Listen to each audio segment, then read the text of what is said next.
evening, everyone. Thanks for joining us. If you're watching this live, thanks for joining us. Get in the chat room and do get involved. Get involved. Tell us what's happening with you, where you're from, where you're checking in from.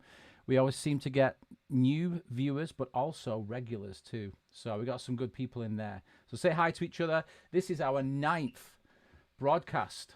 So yeah, we made it. Let's get double digits next week.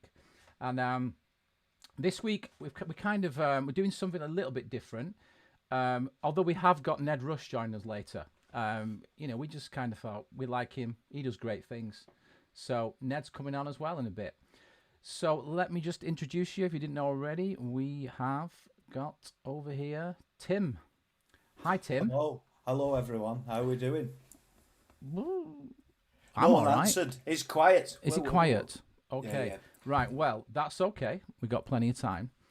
Just let me make this full screen. So, yeah. So for those who are joining us for the first time, the whole idea of this is we talk about making music, and Tim's got cats and he's typing, and it's all about making music, and we just happen to use Ableton Live. It's just how I know some of these people, and we make music together in a band. We write songs, and we just want to sort of demystify the process, throw a few things out there, look at a few challenges, look at some nice plugins and samples and stuff like that. But yeah, that's pretty much what we're doing. So yeah, talking a bit about the mentality behind it as well, because that's something that we're always working on, isn't it? Yeah, absolutely. And when you're talking about the mental game, there's a book, isn't there, by I don't know if you know, it's I forgot the guy's name. I'll remember it, and it's about the mental game of production, because it seems to be a bit of a hot topic yet again. I mean, it was a few years ago, like Finish More Music. I'm part of that group as well, and but it seems that no matter what level of production you are, whether you know what an EQ and a compressor does or not, or you're still learning, everyone always seems to be part of the battle. It's always part of the battle, yeah. So the first thing we're going to look at is something that we were talking about. Just I read all these forums. Should you use samples? Are samples evil? And I'm sure you've all heard the story. I've seen that just today, like a couple of times on an Ableton user group, and I was thinking, yeah, I was going to respond, but they'd already received 78. I think everybody had jumped on it. So yeah, step away from those. Yeah, because I have to. So what we're going to look at first of all is a tool that I use, and it's free, although you can subscribe. And if you haven't used it already, and you're using Ableton Live, and you're a heavy user, one thing that you can't do is, if you're like looking at samples, and you've made something and you know it's in, pick a letter from A to G, Tim. Let's just do this. Let's just do it. I'll go with G. G. G. Oh, geez. Right. Okay. G. So, yeah, you can all see I'm sharing desktop one. There you go. I had to make sure that I did that, you see, because I'm going to be using another screen, but I need to bring it in. So this is something that I was just jamming, like, I don't know, for 5 minutes, and I got to this. And in fact, what I'll do, I'll just shelve it, because unless I come up with something really rubbish and say, well, I did this morning, it was all right. So I'm just going to group the channels together and just shut it like that. And then I'll put some blank audio. So what we're going to do is, the idea is, so Tim's picked G. So the key of our piece of music is going to be in G. Now I'm going to use Loopmaster's Loopcloud. And if you've never used it, yeah, you're going to like this. Because basically, you can make the Loopcloud run alongside live. So it's in time, which is, that's kind of like, okay, in time. But also in key, which to me is amazing, because the amount of time I've been working on a remix or something like that, I want something to just fit, just to fit along with it. And setting the key means that melodic stuff will be in time and in key, which to me is amazing. So it comes as a plugin. If you just download Loopcloud, it comes as a plugin. So if I open Loopcloud first, I've already had it open. Oh, there you go. But it's VST audio unit. Load it in. And there it is. Okay, so I'm going to open Loopcloud. I've already got it in my dock because I've actually used it that much now. It's permanently docked, so it should open. So there are a couple of things you can do. They've just updated to 6, which is great. I've only just installed it yesterday. So mute your mic, Tim. Excuse me. Mute your mic. But yeah, so this they've just updated to Loopcloud 6. So if you're using it for the first time, this is what you'll get anyway. So I'll close that there. And it's going to ask me, you can add your own samples. Now, for most of you, this will probably be what you use most.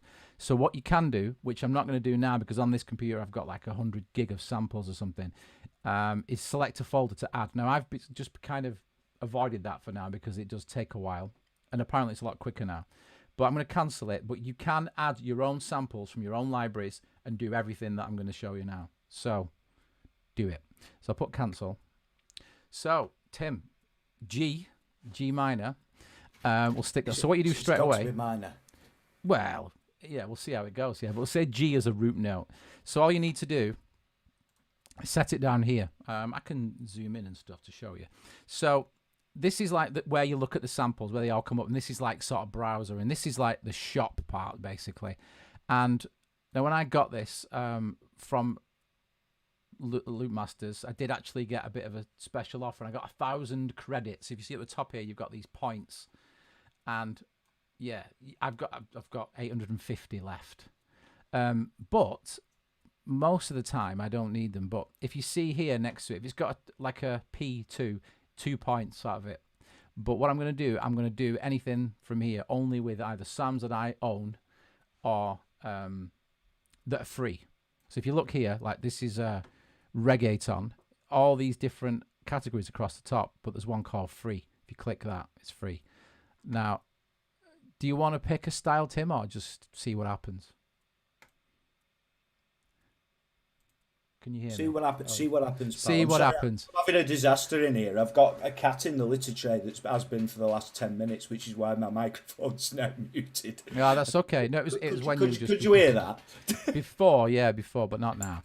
Okay, so we'll start with some drums, yeah, and now you can set the tempo. Now my tempo was set to 175 because I thought I was going to do some drum and bass thing, but these are the ones that are in my library. I clicked library there, and if you look here, the cloud thing means that I own it, but it's in the cloud. So these are the stuff that I've bought, and you can see like some of the files have got full packs, like 1,000, you know, in the grime folder, but you know, and trap and things like that. But I think the one I tried that was in that project before was it was like Motown or soul. Oh no, I can't remember what it was. It's in here somewhere. Actually, it might give me an idea if I look at live, but no, it's all right. I'll just try it. I think soul funk, one of these that I think it was. Yeah, and when you click on it, you can see what it was. So try some drums first and see what happens. So yeah, these kind of things. So if you click on it, if I press play now, I can turn that preview volume up. But if I go back to live as well, what's happening is it's actually coming through live volume. So if I put like, you know, reverb on, it's in there. So that's coming through as a MIDI instrument. But what's cool, if I go back, I have to keep doing this because I'm using 2 screens. So yeah, there you go. So if I like that, you see it says export, drag to export, and there's a new setting now that in this instance is just what we need, because if I was doing this myself, I've got one screen there, and I'll just pick it up and drag it. So if you like that loop, you just pick it up and it's download it from the cloud, and then I should be able to drag it back into live. But for some reason, it's not keeping live open. I'll tell you what I'll do. If I full screen it, will that actually do it? Right, let me try that now. Always the case when you try and do something. Right, so do that. When you click it, it's got this new thing called auto hide. So when I move it, there you go. You can just drag it onto an audio track. Boom, there you go. And then it just goes back. That's all right. So if I go here now, I've got that sample. Yeah? Yeah. So you think like, so what? You can do that on anything. Yeah, but I think I know where it's going, don't I? So all right, to an extent. You've got this, and then obviously now that the fact that it's in G doesn't really matter, but I'll leave that drum beat going because I like the kind of. So yeah, it was 100 beats per minute at first. Let's check this drum fill out, and then we'll see what we're doing.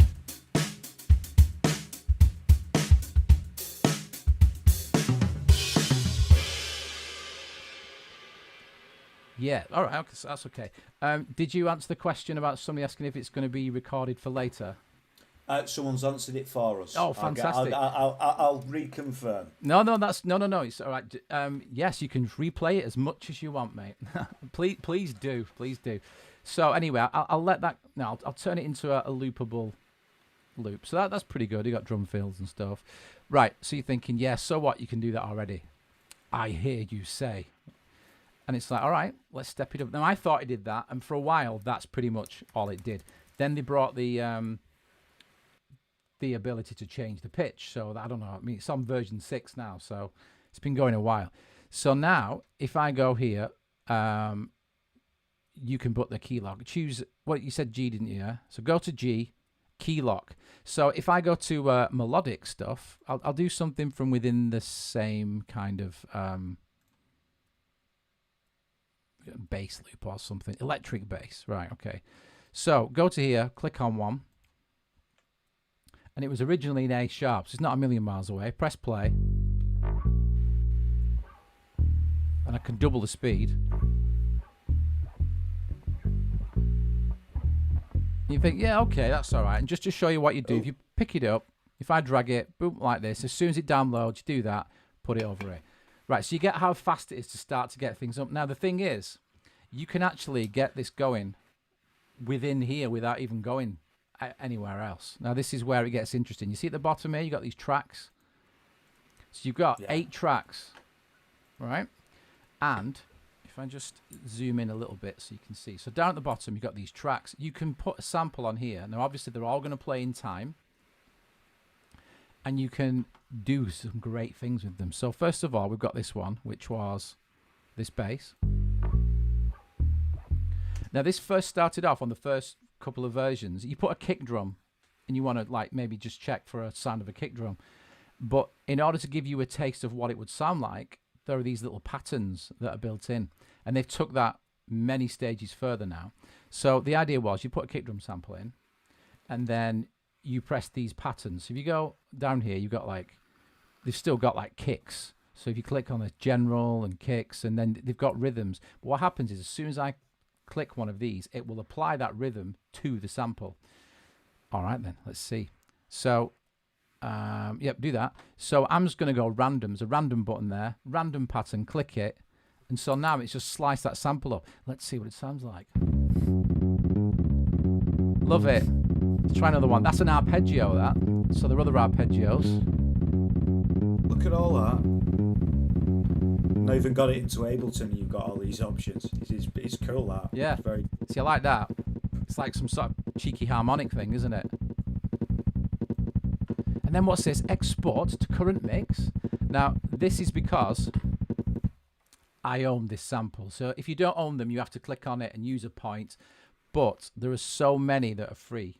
And it's like having this wonderful sound palette like in live, but you can do these crazy things. If I pick that up now and just go, boom, there you go. So now I do have... This is really short, though, wasn't it? But I kind of like that. I do. I think that's great. Okay. So, yeah, all right, you know, you can see where we're going with this, can't you? But it's like inevitable. I do it when I'm like not offline and I just come up with something and just go, oh God, I've got to show people that. And, at the very least, like you get it. You get it. Spent a couple of minutes mucking around, and then you've got like you've at least got the drive for something that needs to be created. Yeah, exactly. And as someone like Ned. Come on, and he sort of likes organised chaos and stuff. And this, you can organise your chaos, can't you? So now I've got rock hat shuffle. So you can hear the right, I'm having that. See, now I'm getting into territory where I can actually do something here now. So let me just stop the drum beat and I might build it. See, now that drum beat doesn't fit with this.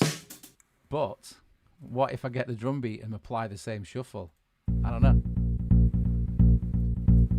And then you go, that doesn't work. But so let's just try that. Go on, let's try, go back into it. So I'm sorry it's a bit crazy with the screens. Will it let me do? Because I can't, because I've got it set to 1 so you can all see it. I have to keep doing this. But you know, I'm sure we can live. We can live. Yeah. So, what was the drum loop? I mean, there's better drum loops anyway. I just went with the first one, didn't I? So what was that? Was called? Yeah, you know why? It doesn't even matter. Drums 2 multi-track. But I could just do the tab thing, couldn't I? Like that. There you go. Command tab. That's what it was. So if I pick one of these drums, yeah, he's put the drums in the same pattern now. So if I go here, yeah, you know, that's all right. But what I can do, I can flick through the drums now. They've all got a cymbal at the beginning.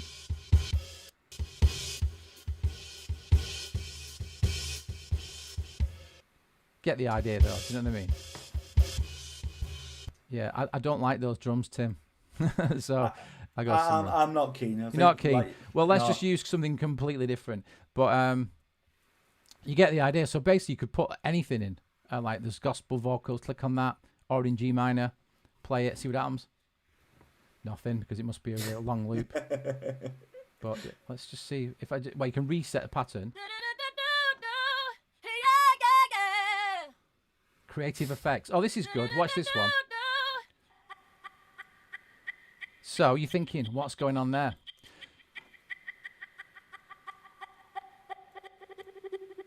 So it's a riser. Okay, so if you just had a snare drum and did this, it would repeat it and copy it. So if I go here, you've got edit menu, and you can do things, you know, pitch tool and all this lot. But it's actually here. If you go to FX edit, what you'll see is they've got little effects units. So you can get your samples, put some effects on, and even automate the effects. I mean, this has got, like, you'll see the delay now if I just play that. So across time there, so across all the samples, it's actually applying this just like on live, you know. So, oh, let's get that there. And it renders it. See, it's saying rendering then. So then it exists. So you've got reverb, delay, filter. Nuts, innit? Yeah, it's great. So essentially, you can start to shape your track like really, really fast. It seems pretty easy to me, you know. But what are you saying? I'm downloading it later. Yeah, I mean, just for getting ideas, but not just for getting ideas. You know, I don't mean that, but it's brilliant for inspiration. Yeah, I reckon so. Like if you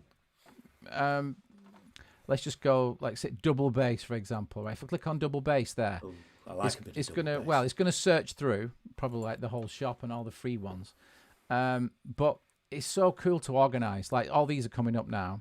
They're all from different packs, and you can filter the results. But if you look there, you can put free. Now you can even type free at the top. But if you put free, these are all the free ones. Let's just get a double bass. Oh, I'll reset this pattern first though. Got that. That's all right. I want something with a bit of gusto.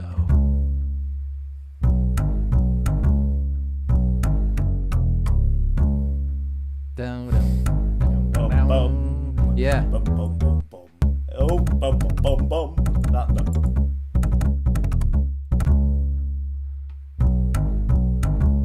Okay, so I'll just drop that in as it is. Yeah, you know, you get the idea. But I've done it sort of 2 or 3 times in the last couple of days, and I'm like, yeah, I've got a few starters.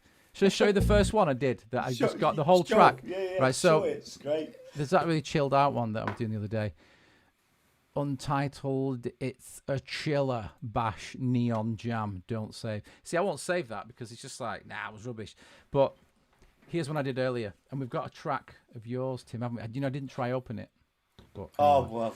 We'll see. We'll see how that goes. Now, if you look at this, you can just see that I got it all from the same pack because all NEH, whatever neon something it was, and yeah, I just went in on it. But this is the first sample I got, and I moved it into the right key and did a few things. Oh no, that's that. I turned it into MIDI as well. Right, okay. It was this, I think. Oh, bit of reverb on there.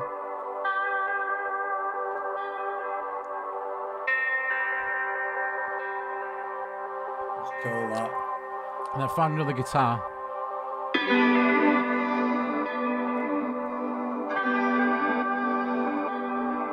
I'll just chuck everything in quick as you get a vibe. That second sounds quite like Bobby. I like it. It's cool, that. Yeah, not the best drum loop. So this one.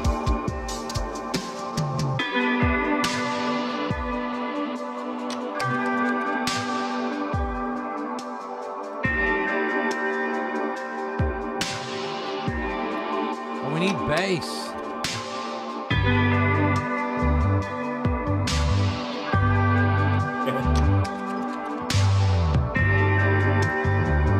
So you get the idea, yeah?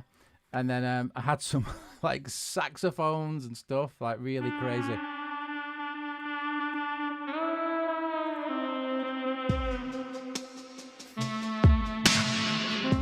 You get the idea. What was it that was it Danny said? It was especially with that drum.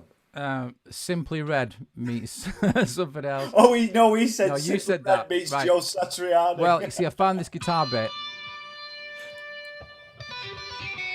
Right, so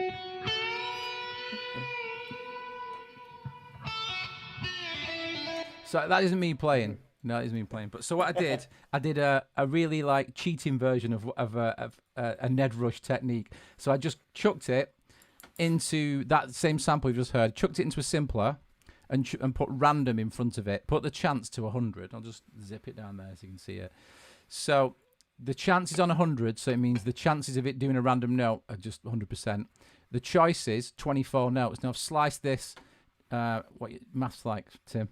I've sliced it into. I've got a push in front of me. I've sliced it into 32 because I've put beats at quarter notes. I'm so glad you didn't leave me with that, because I would have floundered. Yeah, no one likes panic maths, do they? So I've got the choices, and I've just left that as it is. And I think if you go here, it adds notes on top of the initial note you put in. So it's on add. So what I did, I'll just zoom out. I just made a C note, right? So all I did is put a C, and I looped it just 2 16th notes. So it's going to play a C, and every 16th note, it'll play another C. Actually, I'm just going to make that grid easier to see. No, it's every 8th note, sorry. So 1 and 2 and 3 and 4 and yeah, so every 8th note. So put a C1, and because the drum, when you slice up, it starts from C1, it's going to have 24 choices every time that C triggers. Should you try it? Yeah. So a bit like this. So you see, I'll press play when it's on here. In fact, we can open it up full size because that's what you can do, isn't it? So you go like this. So that's like that's one way. But then what I did first, you can do this, like you can move the locator. So if I put it onto 3 16th notes, it'll have like it'll trigger every 3 16ths. So if you do it like this, you'll get like a sort of triplet A. Hang on, play this clip, sorry.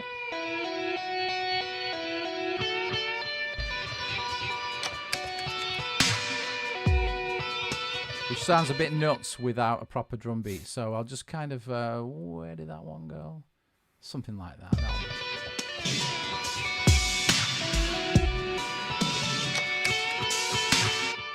And the bass as well. So try that. Once you've got a solid...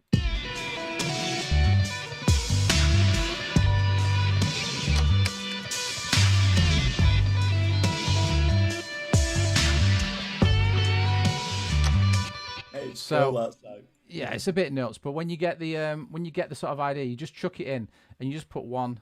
I put it on C, like the one that Ned did that I'm using. He recorded himself playing guitar and loads of cool hits, and then he put it into sampler, which is kind of, you can do things where it's triggered by velocity, but it's a similar kind of idea, but mine was a bit random.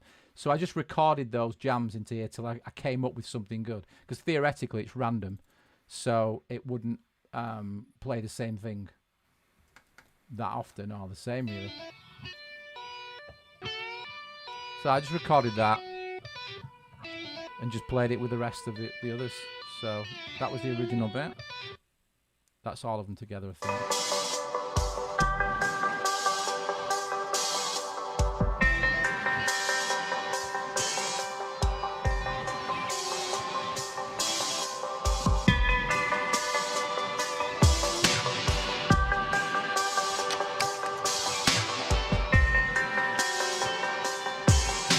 I'll bring it in now.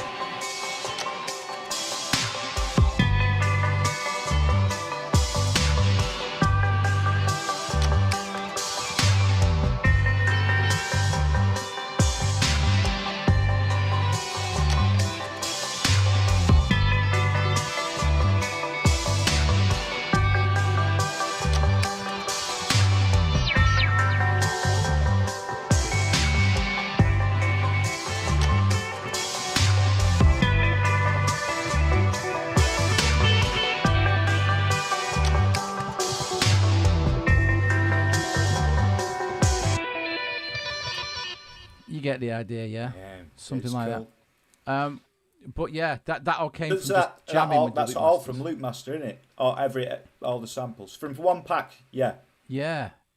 From just from one, and Was that one a free one, Si? Yeah. I've not shown anything that you've had to buy. I always just click on that one because it kind of defeats the object for anyone going, oh yeah, but you got to subscribe, whatever. But like, nah.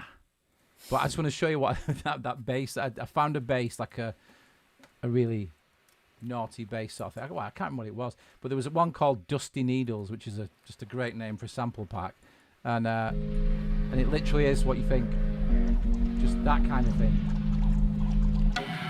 And then I think I found, was it this? I did the same thing with the bass, like I dragged it in from, and then I did the rhythmic thing. So I got like was it this? Oh no, a drum pattern.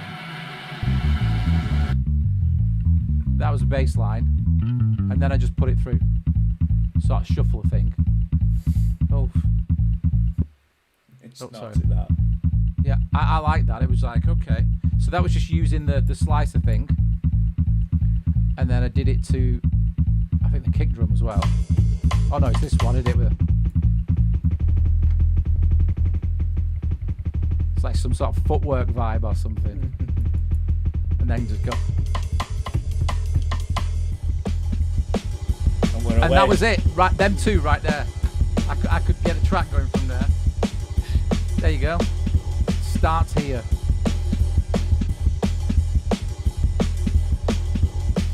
Obviously color code it, and then drop to that. That'll work, wouldn't it? I'm in. Are we working on that? Well, I was thinking of what you said before. We should like Sleaford mods it and just talk about the fact that I got a bottle of vodka from Tesco, which the guy delivered, which was great, but they left the, what's it called? The protective, stop you from nicking it from the store thing. But they delivered it to my house, so yeah. I had to get a screwdriver. You broke in hacksaw and everything, didn't you? Yeah. Yeah, a bit of hacksaw, a bit of a screwdriver. So I think it deserves a Sleaford mods style song about getting into the bottle of vodka, and I didn't even go in the shop. So he's trying to protect me from something that I wouldn't have even done. Does that make sense? Now, Tim, So in some world, I'm with you. Well, I'm with you. We were going to look at one of your tracks, so I suggest that we look at it when Ned comes in. Because if we're just chatting, I'll just sneak it up in the background and say, Tim, what were you thinking? What have you been doing, Timothy? Yeah. Now, the other thing is, I sent Ned a link before. I've not had a look at the. Yes. So people are saying decent things about similar thing to Splice. Somebody said, yeah, but the thing is though, you can audition it in real time and then drag it across. I also use Splice, and the samples on Splice are awesome. But one thing I do like about Splice is they've got like a drum machine, an online drum machine. You can you can switch out the samples and get beats, and there's like people's like MIDI beats. And it's great, really good. That sounds cool. So I think it's one of them. Yeah. So yeah, just to answer to Andrew, you can get it free and just use your own samples if you want. You don't have to get those, but yeah. Oh yeah, Mr. Tuck's in the house. Yes, I will send that thing tomorrow, mate. I'm really sorry. It's been nuts. And Luke Denning is here. Missed last week, unfortunately. Just watch it back, mate. It's not good enough, Luke. It's not good enough. No, it is. Yeah, it won't be that when you want to buy a guitar from him, will it? No. I'll be very friendly then. If Tommy's in the chat room, make yourself known, because there was a request for a file. Oh yeah, the rack thing from last week. Yeah, we'll get it sorted with you. I'll drop you, if you can get over to simonlyonmusic.com and drop us an email, and we'll forward it over to you. Oh yeah. If anybody else wants as well, we were looking at racks using LFOs and getting them to automate stuff, and I think it's if you've already got that one to start with, I'll have to share one that David from the Manchester user group did, because it was just awesome. It's just he must have spent loads of time doing it. So one note, you just press one note and it plays variations of scale and chord and stuff. I think I showed it you, Tim, but it's just like, yeah, it's great. And these wonderful things that people make. Sharing is caring, yeah?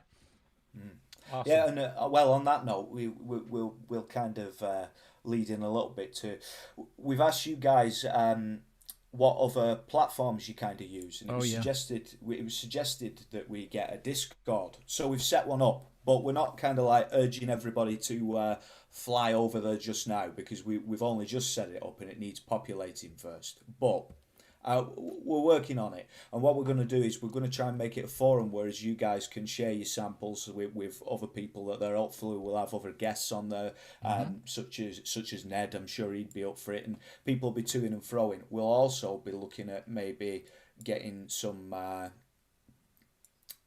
collaboration going with using samples across everybody to create tracks in their sessions. Yeah, we've got a few things like lined up, but I think we need to set this up first so that everything's there, because we talk about these things, but we sort of everyone's busy, but it's happening, isn't it? It's happening. So so we'll be able to post things in the Discord, and also you'll be able to speak to us and ask us about stuff. And but it's just we're trying to like expand on what's happening in the chat room. You sharing each other's tracks, and a sort of a decent place to come, and maybe even we can play the tracks and show, and people give some constructive criticism. If that's what you're looking for, then ask for it. Because we want to sort of care after community vibe, because we've already community got vibe. Always. Seems everybody's been really cool in the chat since we started this session. All answering each other's questions and stuff. And we think, well, why not expand that? So if you guys want to share files and talk about this, talk with us, or we share stuff with you, let's do it. Yeah. Links for sure. Right. So there's somebody called Duncan Wilson entered the waiting room. I'll let him in, but before I do that. Referring back to our promise to LNA does audio stuff, because she does. She released her single at the weekend, Friday, I think it was. I can't remember. Was it Friday? I was proper excited about that bass line when she hit back in. Yeah. Well, anyway, so she released the track. She made a video, and then on the Sunday, which she did tell us all on the show. If you don't know what I'm talking about, if you can find it, Tim, the link to LNA does audio. Was it 3 weeks ago? Episode 6, I think it was. Episode 6. So if you didn't see it, Lena came on. She was great. She's an absolute whiz. She talked us through this track, and it is in her native language. And she's performed the song, but she performed it on Sunday, and you can see the video in the background. So I thought, rather than play one or the other, let's just play these, because it features both. So we'll let Ned in a sec, but for now, I'm just going to play you Lena's latest single. And what is it called? No, I'll Do It. Is that right? No, I'll Do It. So here you go. I'll play you that, and we'll see you shortly.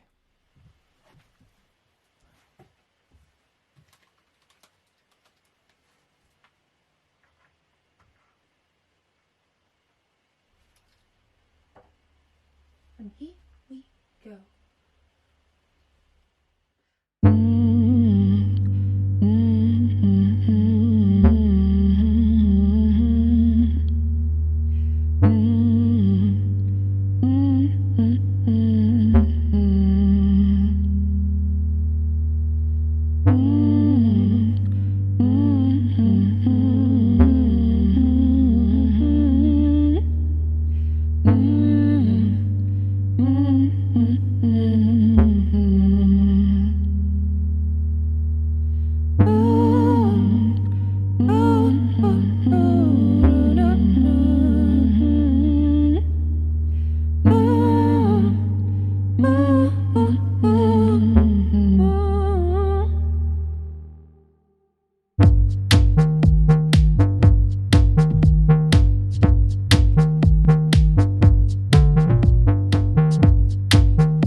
So yeah, LNA does audio. Check it out. It's on a YouTube channel. I think it had something like the actual video had something like 1.7 thousand views in like a few hours. So all of our followers definitely went in there. So we've got somebody who's this? Ned Rush. He's got his name in lights. And he's like there in his chair and he's moving it. It's like, how are you doing, Ned? I'm all right, thank you. Yeah. How are you guys? All good. All good. Yeah. Doing well. Yeah. Okay. just trying to solve the world's problems in audio. No, not really.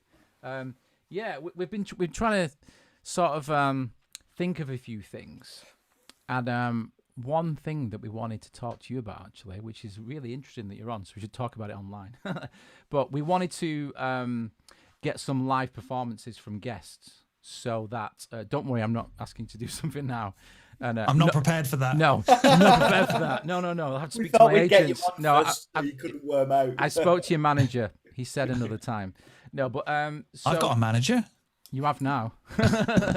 No, yeah. So, well, theoretically you have, but that's another story. I'll tell you about that later. But yeah. So, and the thing is, because you're the person that I know who did a good job of this, where you had people submit their performances with more kicks and friends, which was amazing. And I know I keep saying this, but I genuinely mean how amazing it was. It was great to watch. It was great to be a part of.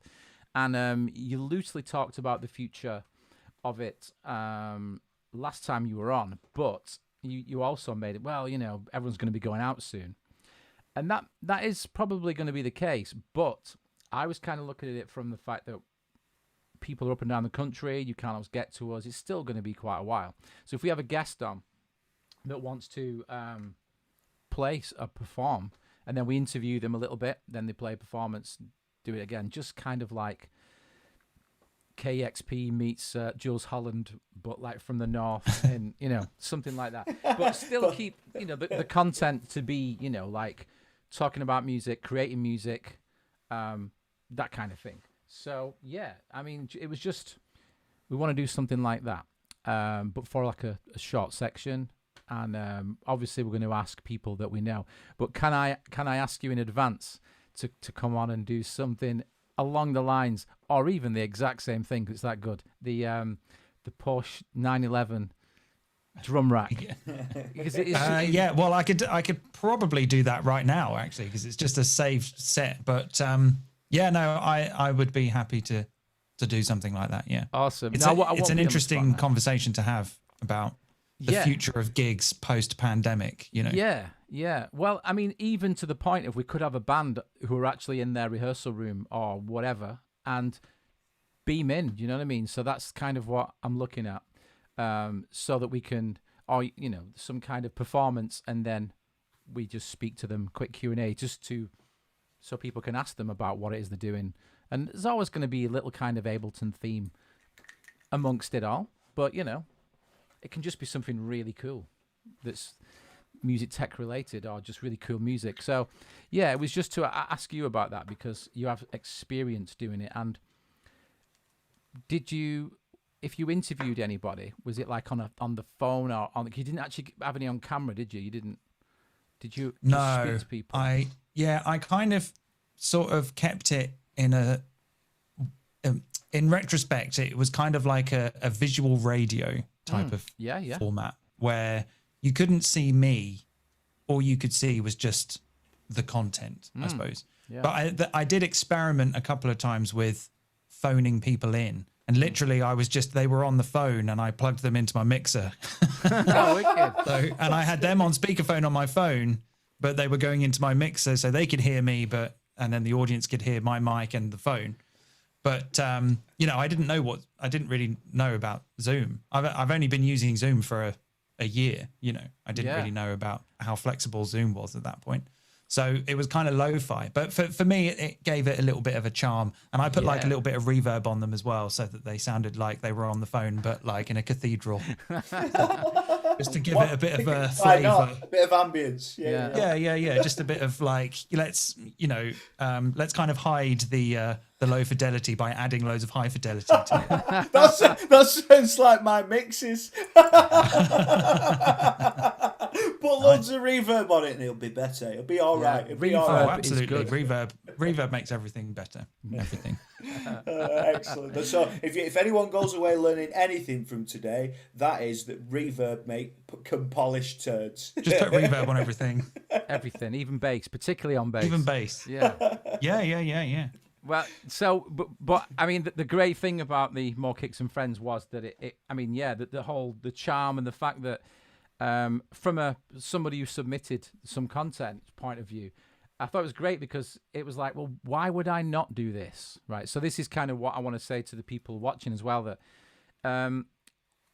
regardless of like the performance and venues reopening and stuff like that, it's going to be interesting anyway. But there may be people, including yourself, that would never go on stage and take like all of this, you know what I mean, or whatever. Oh yeah. So it's not necessarily something that you would do live on stage, because the taking the studio to the stage job is something that's part of my role and what I've done quite a lot with people, bands and things like that. It's another process altogether. There's a lot of minimize to maximize, there's a lot of compromise, and lots of things that end with eyes. And but the whole thing is that you can actually jam from your studio like no one else could or would, you know what I mean? It's like, so it's an insight to that. So, and also the fact that some people may not have the time to go and do a gig, or it's just, kids and all those things that get in the way. So I was kind of thinking, well, if we have a platform for that, then, it's a different type of performance, and it's kind of, so, I think we want to try that. So I wanted to just get your opinion as well before we go off into our little journey. Well, I think like it's a good idea, and lots of things that you've just mentioned made me think about my mind's kind of just whizzing back to about a year ago when I was spending all my time on Instagram, like just messaging people, can you please give me 30 minutes of like whatever you're doing? And the responses I got were very mixed. There were people who were like, yeah, I can give you something straight away. Yeah. And then there were some people who were like, I'm only used to doing 30 seconds or a minute on Instagram. I don't know if I can do half an hour. And I was like, yeah, you can. Just do that, but 30 times, you'll be fine. Yeah. And then there were some people who were like, I don't want to stream because it's cold. It's too cold. I'm used to audience feedback. And I was like, yeah, I totally get that. Yeah. But also like thinking about what you were just saying, like I was kind of thinking, but surely this is really convenient for everyone because they don't have to pack anything up. They don't have to travel. They don't have to like get their setup ready. Yeah. They can just do something right now in their studio, you know, and it doesn't matter about the production value. It's just that, like, just have like a nice time, you know, and, you know, do something you wouldn't normally do and not worry about things like sound checks or, you know, the crowd not clapping or something. Yeah. You know? Yeah. Well, I mean, I like what you encourage when people doing that. So if any of you don't know what we're talking about, Ned ran this series, and how many episodes were there in total? Well, there were 20 in succession weekly, and then I did another one at Christmas, so 21 in general. But right, so 21. It was called More Kicks Than Friends, which, you know, you can work that out. It's pretty good. And there were performances from people literally all over the world from their cribs, wasn't it? Like in the studio, doing their stuff. The first episode, I remember watching that guy doing the sort of breakcore, and he just zoomed in on Ableton and just had the waveform going.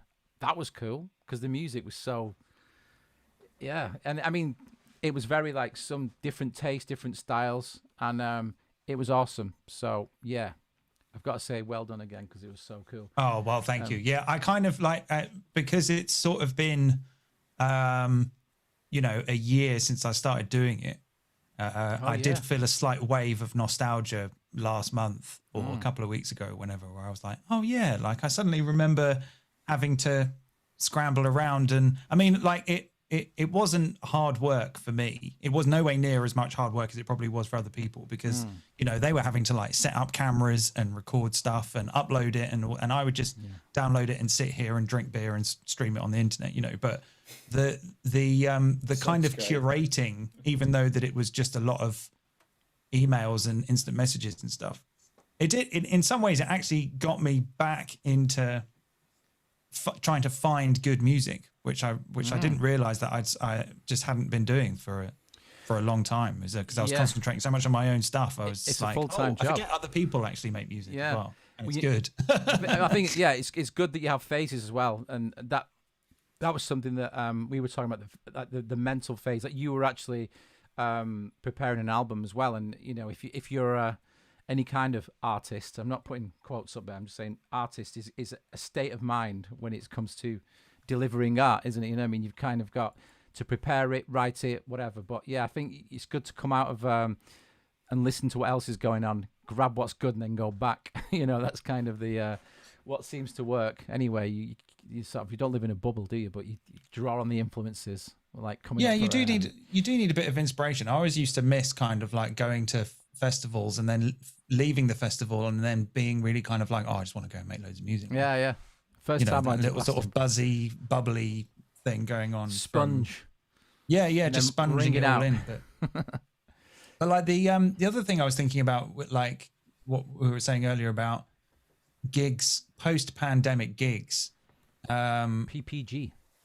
Yeah. Was it like what like Helena Rice was saying in your show a couple of weeks ago about these hybrid events? Yeah. Where like they're half real people in real life in a space somewhere in a geographical spot in the world, but also they're being streamed to the internet. But they're not just being streamed to the internet like the Boiler Room or whatever, or like a live broadcast. You know, it could be like a VR thing. Like you could have like a VR camera in the middle of the audience, like where the sound desk is. And if you're at home, you could put your VR mask on. Yep.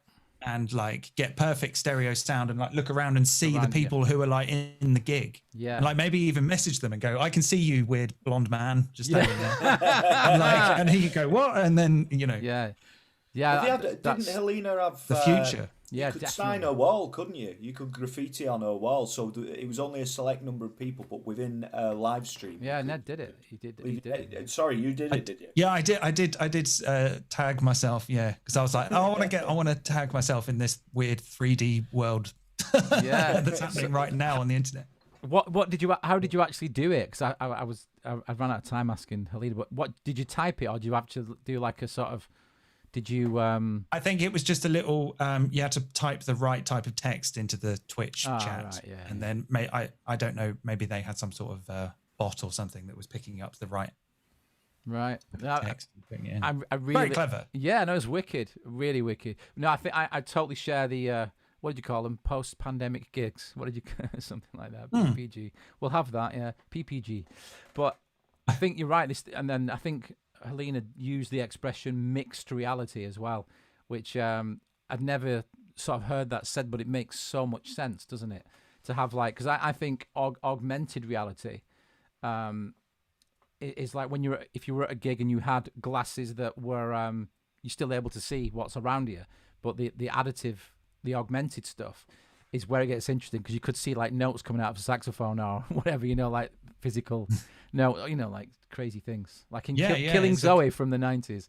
And you just see the music and augment what is there, with like colors and video stuff or that kind of thing. So that's interesting because then the virtual reality is like obviously more immersed, and then you can actually be there as well. So it's kind of mega variations.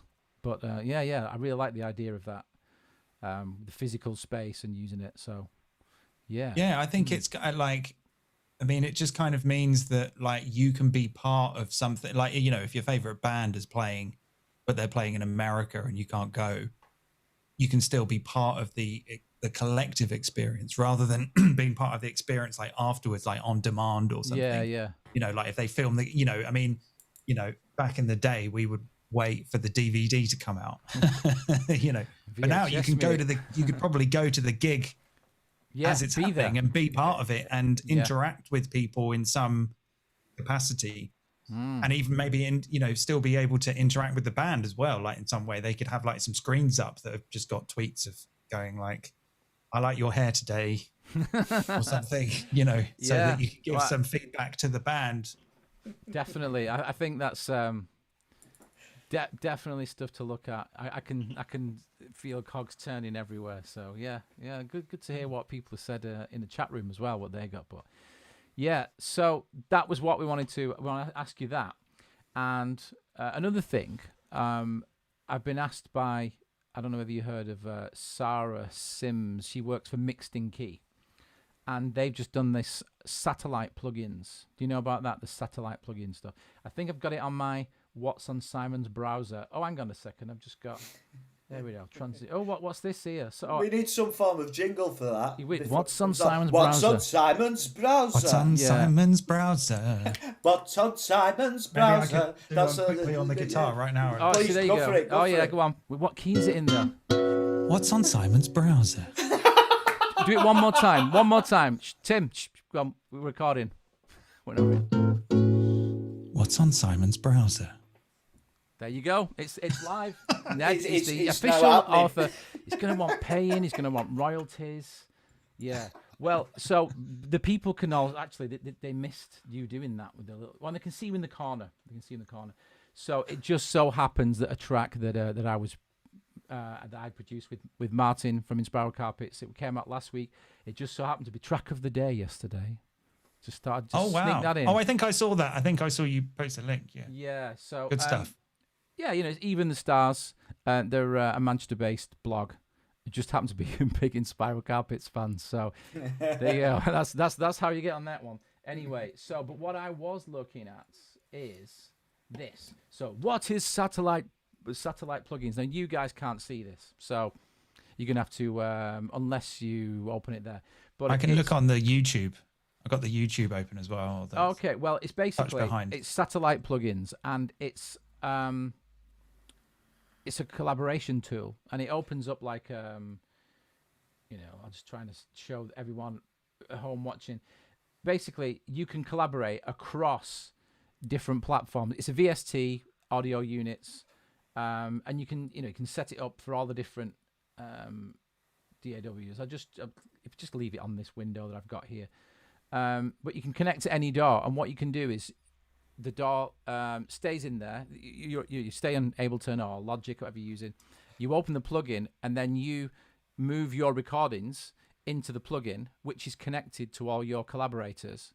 So then it just updates the plugin So then there it is. So effectively, then you pick it up from the plugin and drag it in. I haven't got it installed yet, but I'm having a run through with the guys from Mixed in Key, and I'll come back and show it, and we're going to try it. So if anyone in the chat room wants to get involved next week on this show, if you've got, just download, go to the page that you can see on here, this satellite plugins, download for Mac or Windows, and we'll try it. And what we're going to do, we'll put an Ableton Live set available, so you can sort of have the framework, and then we'll just open that set, and then if you want to jam to it whilst we're online, if you want, just come up with something, and then you say, I've got something, and then we then just open the plugin, your name will be there, and then we just pick your bit up and put it in.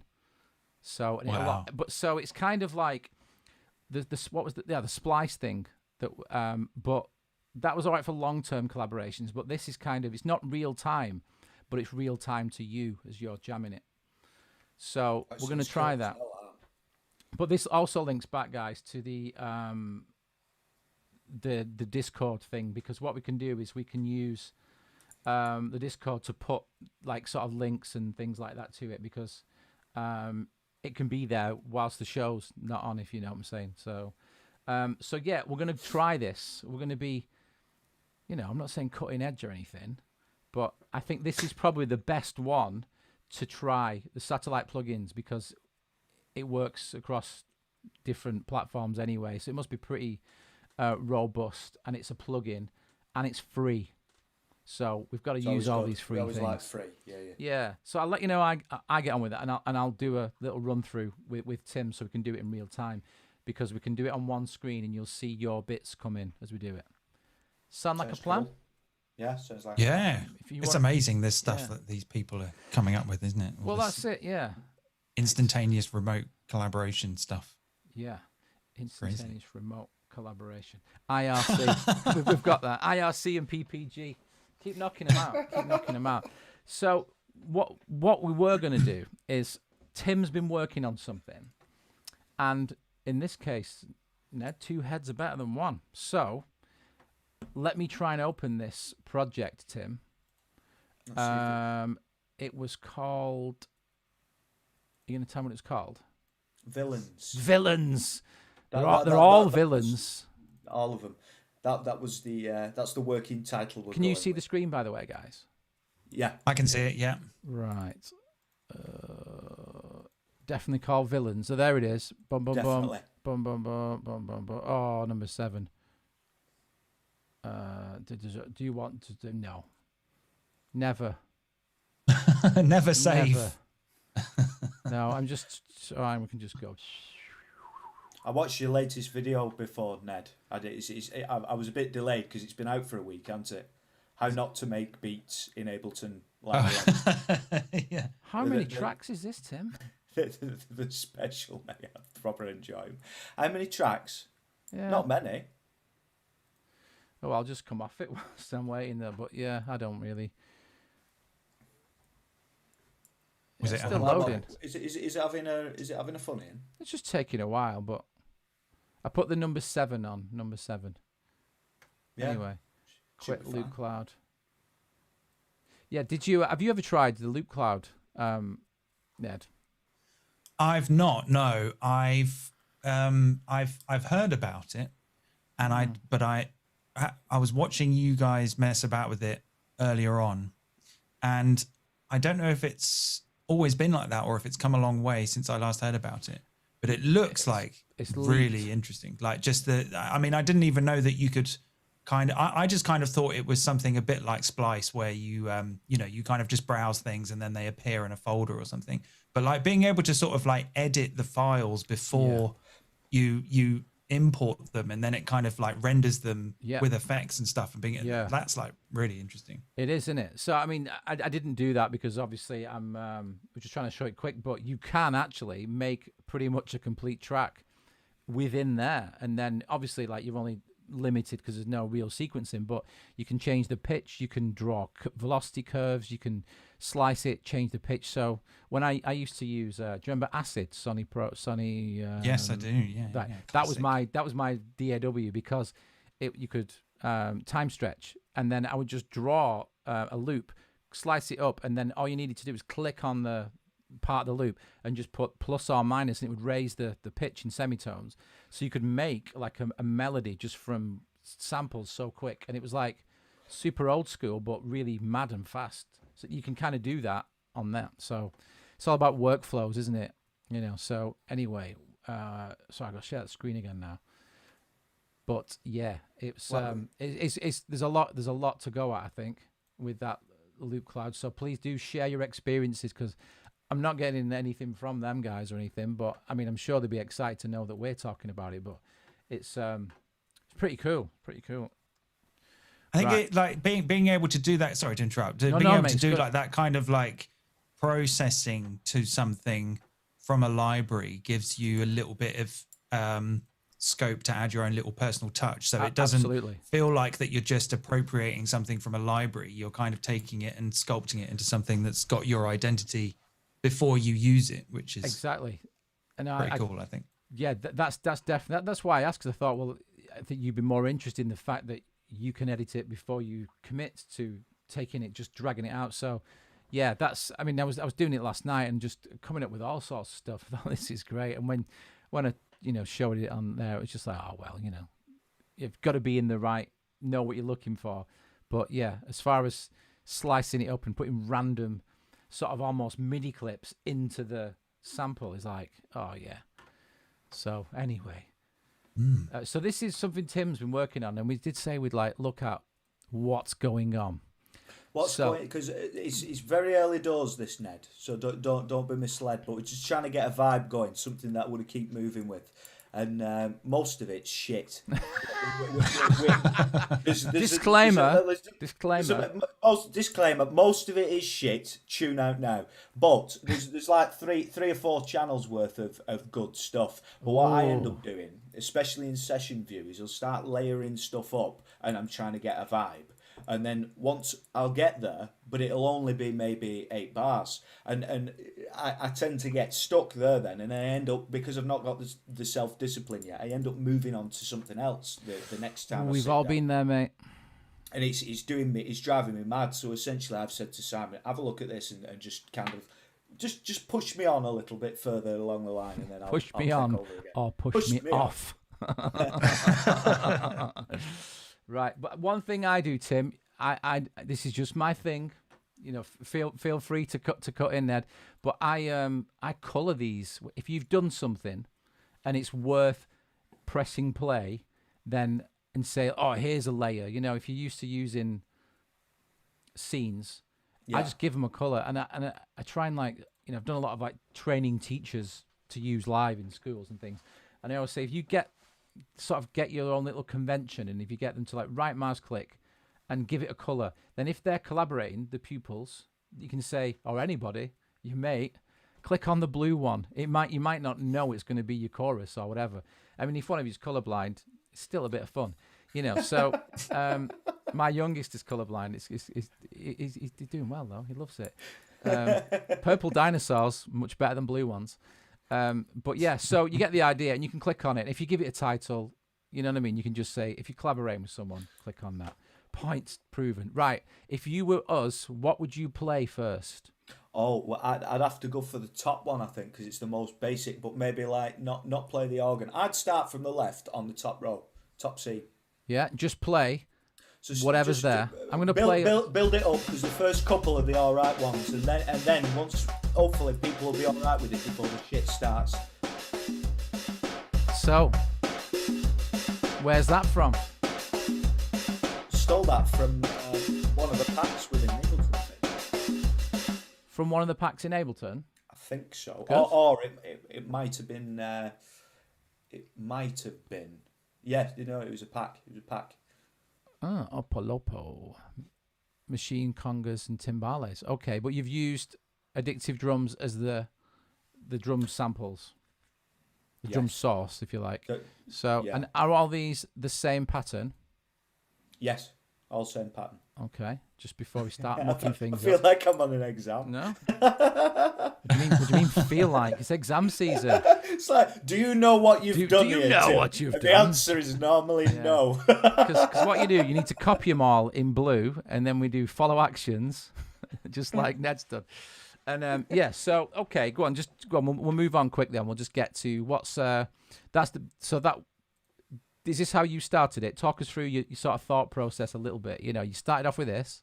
So essentially, I've got that. I think we started off with the bass, but then this came in second.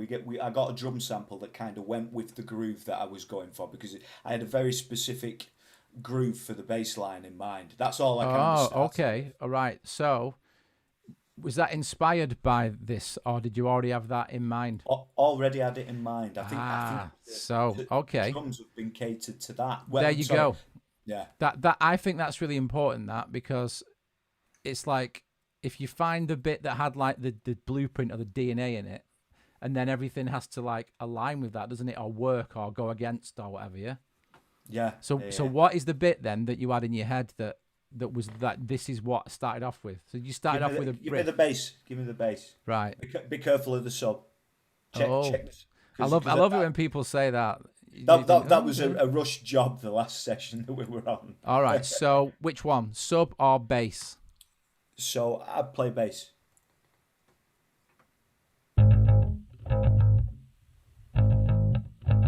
All right.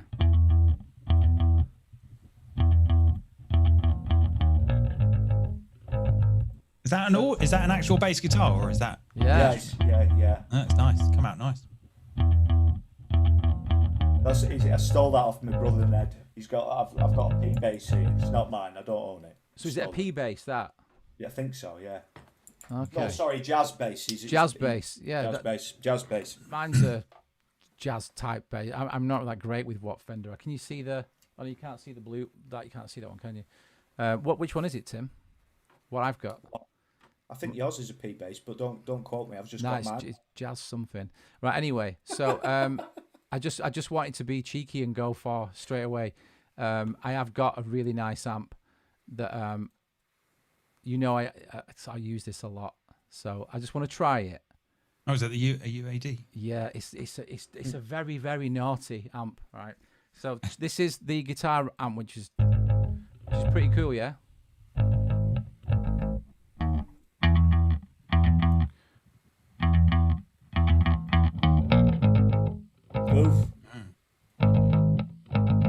It's a bit more bitey in the mids, in the high mids. Isn't it? It's like, but yeah, I just love it. I tell you what, I did try though. On the show, I had Guitar Rig 6, and the bass amp was pretty good. You know, just saying. I forgot about Guitar Rig 6. They completely redesigned the UI, didn't they? And I'll tell you what, I'll do it now. So that was that Galleon Crew. I love that. I think it's just ace. It's all over a load of stuff, especially if you play with a pick as well. When you use your fingers, different sort of tone. But that one seems to. I use that on Martin's bass from Inspirals, because he's like plays it quite punky, even if he's playing something quite like a funk or a sort of even a Motown bass line. Plays it with the picks, so you get that attack. So you've got to sort of still keep the clang, but get that smooth kind of,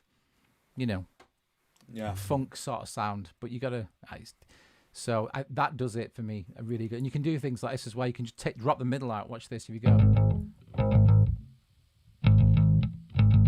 You hear that? Yeah. Put it back in. Whoa, the high end. But yeah, it's just really handy. And what they've got as well, I don't know if you've seen these. When you go to the effects rack, this is just amazing. This is just kind of browser's dream, this. So you've got the amp, the way it's mic'd, it's an 8x10 cabinet. And what you do, you can set this to 1 bar or 2 bar. And what it'll do, you put it on to auto. And when you press play, it cycles through the presets, so you can listen to it as it's going. So check this. Oh, wow. So watch this. It does this like now. An auto audition. Yeah, auto audition. So slightly different cab. I think you can do it faster than a bar. No, a bar is all it is. Why is it not doing it now? You turn it on like that. Oh, there you go. It flashes. There you go, 4x12. I don't know if you can hear this over the broadcast.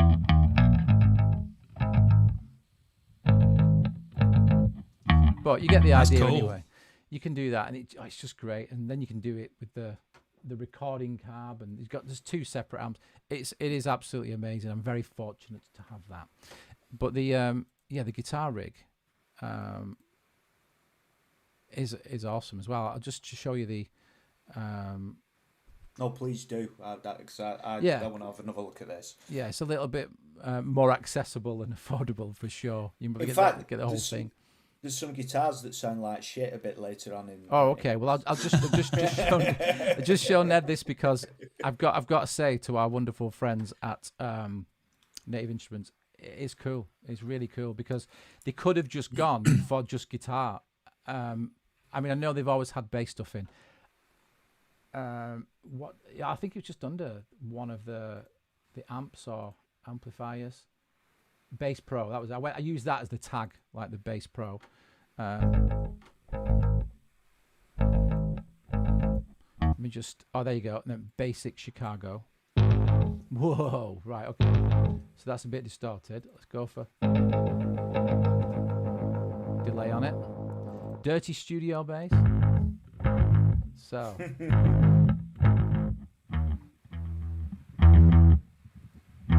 It's this amp head called the Bass Invader that really. Yeah, there you go. And you can use the sort of presets. That's like the amp head. And there's this cabinet thing, which really good, the match cabinet. You can get the room in there. I've always quite liked that about Guitar Rig, is the blending between the 2 mics. Yes. I always thought that was quite a nice feature. Full room. See, what I'd probably do is I would keep that as it is and run it alongside the dry one, and just kind of do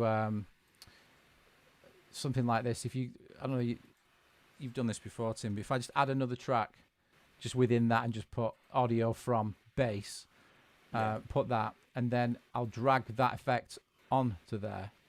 So there's not a lot of bass, and I'll probably even make sure there's not and roll it off, but just use it for the room. We do that quite a bit. So you put audio from now, so, and then I can put that Gallion Kruger back on.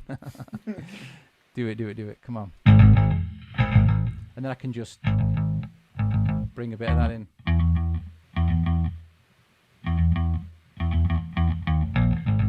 Anyway, you can mess around with that now, but I can't, because unfortunately right. I've not got I'll freeze it for you. But send it back over and it'll sound like shit again. No, I'll freeze it, mate. I'll freeze it. But yeah, try these out, Ned. The Bass Invader, this amp, and it's got all the cabinets and stuff. It's pretty good, and all the effects, all the character stuff's there. But it looks like the complete sort of browser. They've sort of made it a bit like that.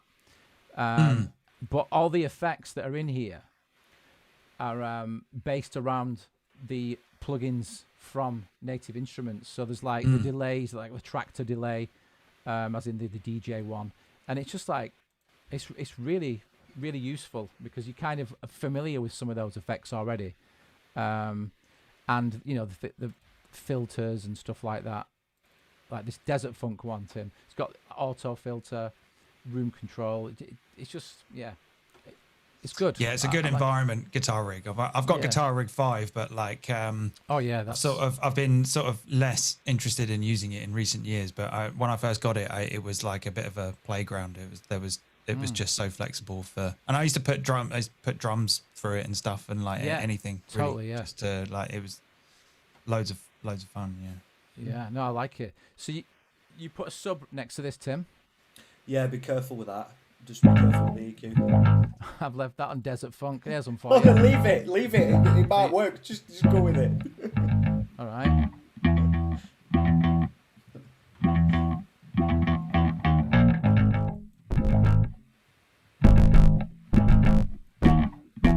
See, that's now got, because I tried EQing that to bring. I've seen you bringing a little bit of drive with an MS2 curve on the but now it's not quite sat right because we've got that different bass sound, which I like.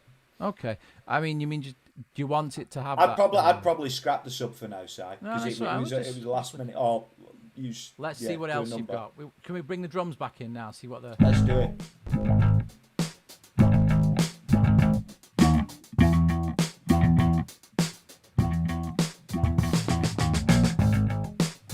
Wrong way around.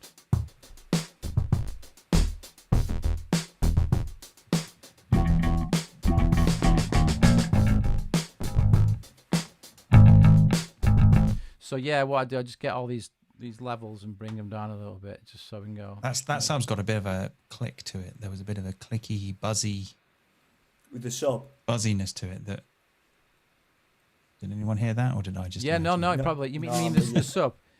Yeah, get the sub out. Yeah, I mean, if you want it to just do sub work, then really you can really do that. Depends, but if you want it to actually have.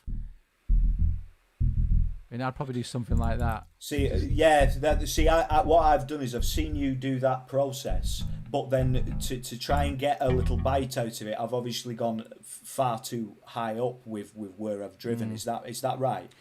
It depends what you want. I mean, I would if you want it to be heard on speakers that don't go below 120 hertz, and you want the rhythm and stuff, then maybe double it an octave higher.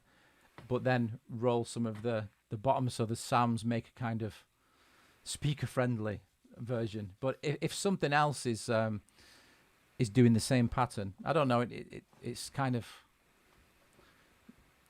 somebody will tell you technically, oh yeah, you need to duplicate it 2 octaves higher in the harmonics and all that stuff. Oh no, it's a bit of a science in itself. Yeah. Sub bass, isn't it? I tend to sort of just have a completely separate sub bass that is just a sine wave, and then thinking about what you were saying about making sure that it comes out on smaller speakers, then you can either saturate it a tiny bit, a tiny little bit of distortion, so you're sort of superimposing sub onto the sub for smaller speakers, and then either separate that off as well, or do a blend or something. But it's it's kind of it's one of those sort of sciences where you can take quite a simple route, but then it's quite easy to go down a rabbit hole as well. Yeah, that's all this sort of I know a lot of drum and bass guys, and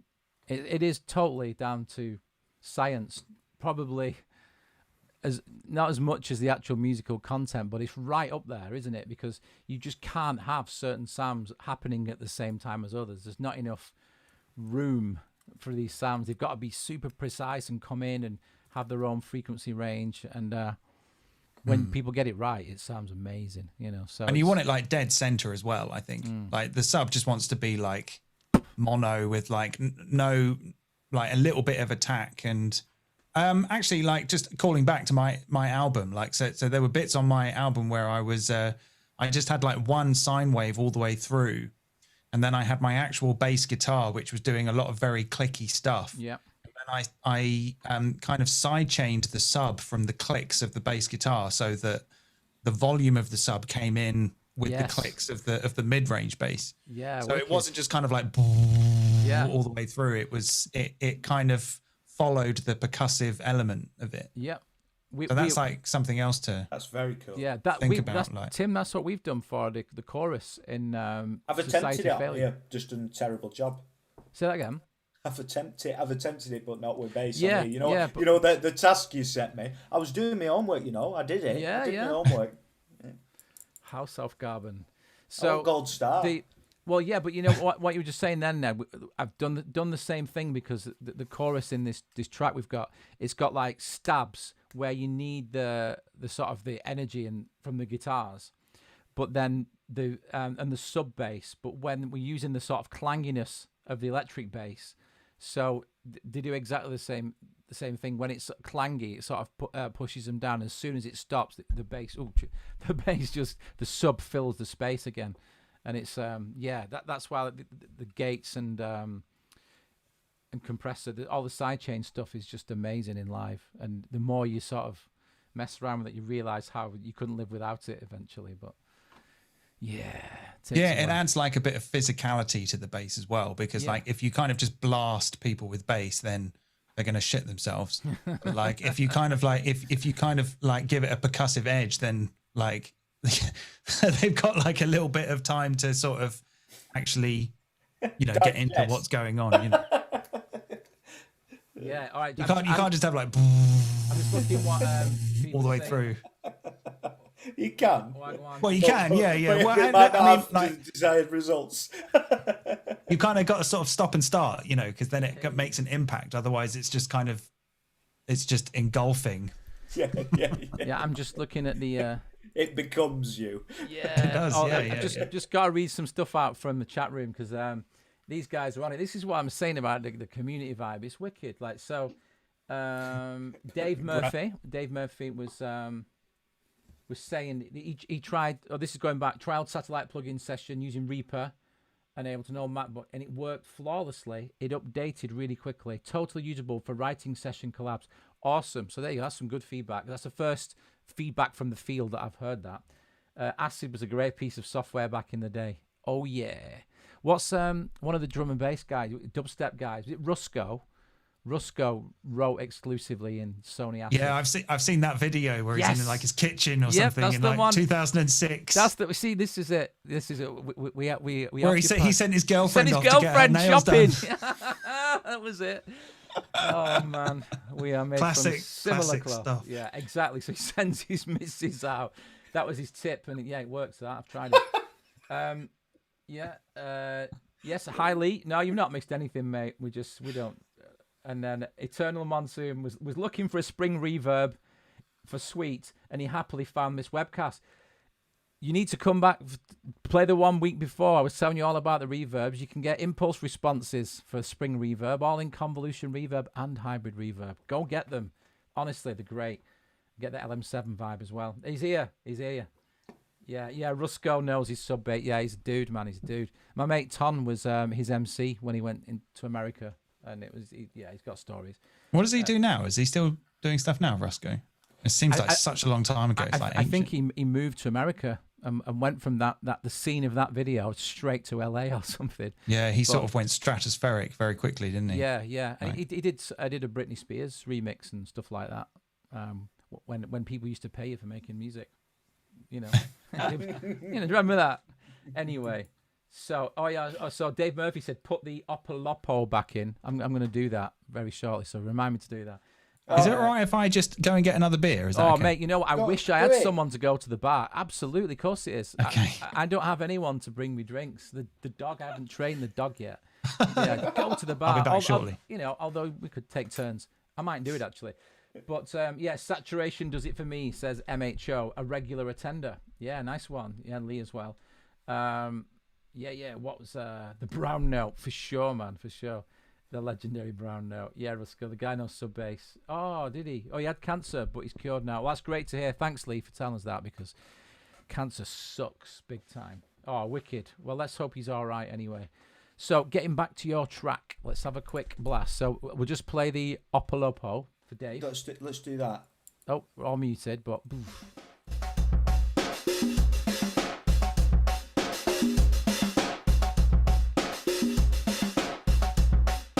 Do you remember where you got that from, Tim? Because I like it. No, mate. I can dig, but don't put me under pressure. No. Just top of the right. Let's go through it. So that the bass. See, I have. Somebody said that Rusko did some work with Cypress Hill a while back. Oh God, that was good. Right, yeah, be into that.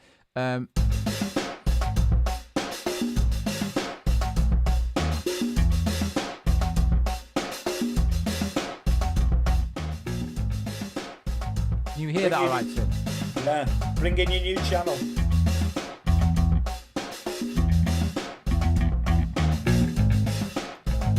What's the toy organ?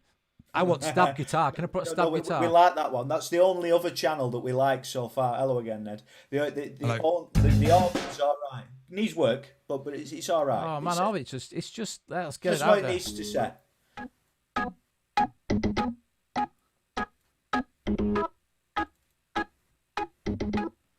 Now, how do I know you've played that in?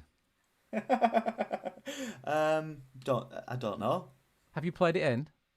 I can't remember. You have, and it sounds good because it doesn't sound like overly quantized. You can see like, and it's not always like perfectly bang on, but its timing's still pretty good. I'm not saying, but it doesn't sound. I don't know. It doesn't sound. I think I might have done that on push. I think that might have been me pissing about on push using not selling anything at all. Simon Lyon's music's video about how to use push to stay in key. Yeah. Oh, is it one of them? Well, for example, well, you've got it here.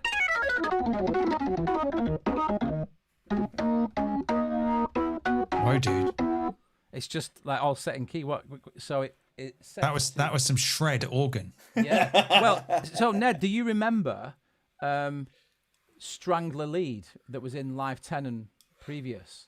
I used to demo that with the guitar sound, and ironically, it wasn't even a sample. It was analog with a vocoder with white noise and a bit of cab or something, and it was wicked. And I used to just do loads of guitar stuff, like really Pantera. The push is actually like really good for that, because you can just kind of whiz up and down. Yeah. I think like even if you play guitar, and if John Lord, if you have it up 8. If you have it in chromatic mode, and you have I can't remember, I've got it open right now, but like if you have it in chromatic mode, and it is the guitar fretboard, isn't it? It's basically each row is a fourth. That's right, yeah. Above the next one, so you can kind of work your way around the pentatonic scale, like you would on a fretboard. I mean, it's obviously slightly different, but the pattern's the same. So you can do a blues scale the same way. That's it. Yeah. Which is mad, really. Like it's how familiar it is. And, you know, if you play guitar, if you know your way around, then it's familiar like really quickly. Very much. I mean, I think on the video that Tim's mentioned, I did a video just sort of talking about what it all is and when you set it up in key. But exactly that. If you're a guitar or bass player, you can see there's your roots. So this was set to, what was it set to? C, is it C minor? No, A or A flat or something. But so that was your first fret. That'd be like F, an F minor scale, wouldn't it? So how is it for you? Because you play guitar left-handed, don't you? Does it? Well, is it like a reflection of it? It's actually perfect, because my first, so on a left-handed fretboard, if I was doing like an A pentatonic, my first finger would be on the A on the 6th string. Yeah. And so if I kind of turn that round and do it that way, it's the same. Ah, right, for sure. So once I kind of went, I mean, it's not quite. I mean, I guess I could kind of pick the push up and kind of hold it like that, and it might be a bit more. Yeah. Maybe I should do that on Instagram. But like, once I worked that out, I was kind of like, oh, this isn't actually as counterintuitive as I thought it would be. Because at first I was kind of like, oh, this scales thing is great. You can just whiz around the scales. But then when I put it into chromatic mode, I was like, I'm never going to understand this. And then once I realized the interval between the rows, I did understand it quite quickly. It's very well designed, basically. That's what I'm saying. It is a bit of a beauty, isn't it? That, but so what I do is, like, I know you like square pusher, don't you? Yeah. Oh yeah. And one of the first things I did when I got it, I just put like a electric bass, and I was just going on a bass, and it was just like I could just do these random stuff. I think I must have done exactly the same thing at some point. Yeah, I think just like for hours and hours. Oh yeah. And it's just not difficult, is it? But yeah, sorry, Tim. So push, but I'm enjoying myself. Don't you? It kind of, I instantly could sort of see and hear you going. Did you see me getting proper into it in my little shoulder bedroom was going. on my own? Yeah.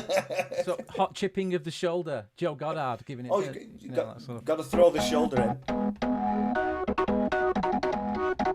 Yeah, so I could hear the rhythmic attributes. You know what I mean? So yeah, we digress. So where was it? That one, toy organ.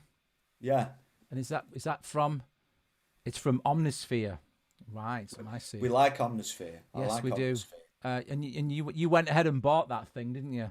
I did. And it's so he's proper bought it distracts me now, though. I've noticed what I keep doing now is because I've got that, and because I think it's maybe a bit of laziness because I can sit in this chair and play the push or play the keys. Then I end up writing loads of stuff starting off there rather than starting off with my guitars. And I need to get back on my guitars because I'm shit at EQing them and getting them sound good for a start. So just don't worry about that. Just get it out. You know what I mean? Just don't worry. It's quite difficult though, isn't it? Because there's something inviting about whether you're using monitors or in headphones and you've got a piece of software open and your keyboard's there. You're just like, the minute you have an idea, you're ready to lay it down straight away. Yeah. Whereas if you're on the guitar, it's like, I've got the idea, and then you need to plug it in, and then you need to monitor it. And by that point, and then it's not in tune. And by that point, you're like, the idea's gone. Yeah. It's annoying. That. And like, I totally get that. I'm just like, so like now, if I have like an idea on the guitar, I just record it into my phone. Yes, like straight away, and then I send it to my computer, and then I can pull it in, and then I've just got like a little notepad of it. It's great that you said that, Nick, because I mean I use the voice recorder on my phone all the time, but it's usually humming stuff in. It's I've never thought about it when I've got something going round in my head and I want to play it on guitar. Just get it down. I always end up sticking everything, going through the process you just described. Yeah, it's not. I mean, I don't really sort of sit down at my computer with my guitar with the intention of coming up with an idea on the guitar. No. I'm normally like sat on my bed or somewhere away from the computer playing the guitar, and then I'm like, oh, this is nice. Maybe I could do something with that. Yeah. So the idea of like having to go, for me, it's kind of like a super scaled down version of like having to go to the studio to like lay it down. It's like, I know it's like only walking 4 feet across the room, but it's turning on the computer, turning on the interface, turning everything on, getting the, gone. Like, ideas gone. I've forgotten already. Exactly. This is what, when I was set at minimize to maximize, that's the one thing. Like I used to have, I've still got it actually. I gave it to one of my boys, which is a bad mistake. It's an ITT, if you remember them. And it was from the 60s, and it's a tape recorder, but it's called the studio recorder, not multi-track, just a normal tape recorder. And that's how I used to record stuff, like for years, and just used to get an idea down, put it on that, and then from the tape, eventually got me Atari ST and all that business, and then the PC. Oh wow, Atari ST. Yeah. So, I've got a great picture. One of the guys who tunes in, I used to go to college with him, and he's refurbed an Atari 1040 ST. And he's like cleaned it all up, and he's got a sort of monitor with the green screen with Cubase, and he's still using it now. 28 years old it is. So wow. Yeah. Well, they had like very reliable clocks, didn't they? The MIDI clocks on the Ataris were meant to be solid, and it's one of the first computers to have a built-in MIDI port, or one of many, whether so. But get the idea down, because you can always improve the sound quality, but I get a slightly different vibe. But but you can't improve the inspiration. Spark. Nah, exactly that. That's a good. If we had to sum it up, that'd be what it would be tonight. So let's just hear this organ, and then let's get some guitar. See my shoulders going in now. I'm not even doing it. It's like a cross between Queens of the Stone Age and the Doors for me. I'm feeling that, because I know where the bass was. Well, the thing that inspired this was me trying to get my guitars back in my hands, which I failed because everything's based around other stuff. But that Villains is because I wanted to kind of pick up a bit on that vibe from Queens of the Stone Age album, Villains. Yeah. Oh, right. So I was trying to get back to what I enjoyed rather than getting stuck in the depths of Omnisphere. And it was also the intent, as soon as it started coming to life, there's a bit of... Have you guys seen the film Lucky Number 11? Yeah, I have actually. I've not actually. Oh, you need to. Well, at the end, the soundtrack is something called the Kansas City Shuffle, and the first time I heard it, I was like, "What the fuck is that? That's great, that." And it's always stuck with me, and it's got a little bit of that vibe about it as well. If you've not seen it, you have to watch check that. It out, 'cause it's pretty cool. Would you say it's Tarantino-esque a little bit? That film? It is a bit. So it's like not in its. Just it's a bit out there and about people doing bad things to each other, but there's a slight dark humor. It's like black comedy, isn't it? Black comedy, like people like sort of cartoon violence, but in full quality. Yeah. But so stabs. All right.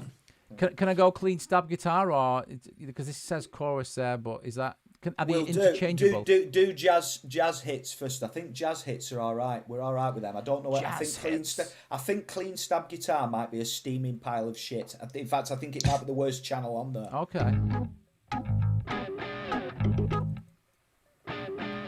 Batman cards. Is it bad that I know that? I'm guessing it's like the Hendrix chord, isn't it? 7 sharp 9. Is that what you're playing there? Is that what that is? That's very smart of you to spot that. It straight is, away. It is. I think so. Oh, I think there's a flat 5 or raised major 6. Yeah, it's Perfect. got that. No, there's a raised 4th. It's got that rock.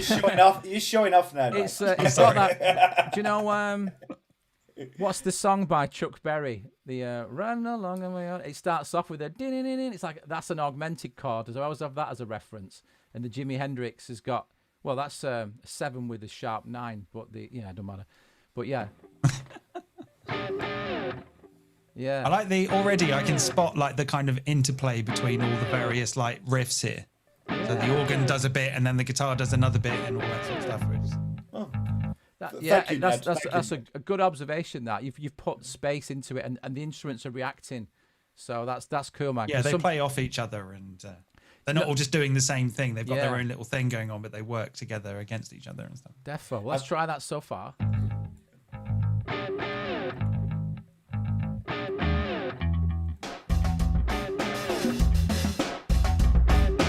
Tim is in the house looking like a mouse.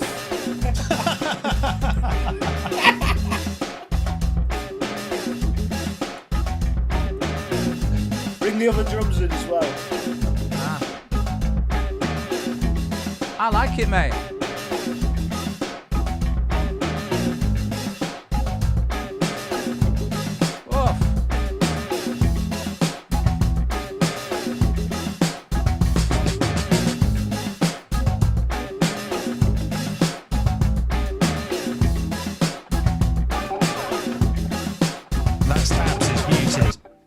What was that? That stabs was muted. Oh, right. Hang on. Sorry. No, it's cool. It's stabs muted.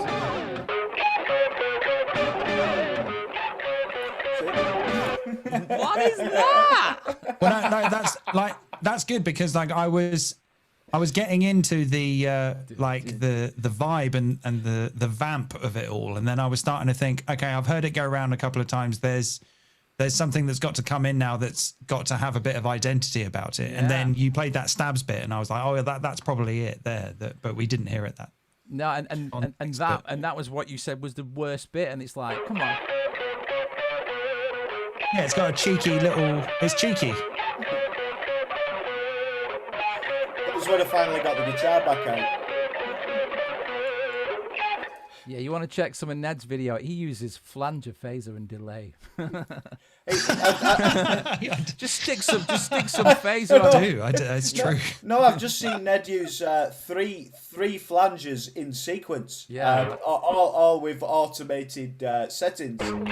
He's making some very silly videos recently. Don't ever stop. They're absolutely amazing. They're great for creativity, and they just make me piss. Okay, that's good. I'm glad to be instrumental in making you piss. That's Ned's beats. They make me piss. That can be another soundbite. I'm glad to be instrumental in making. I might put that on my Twitter profile. Yeah, man. As a raison d'etre. Yeah.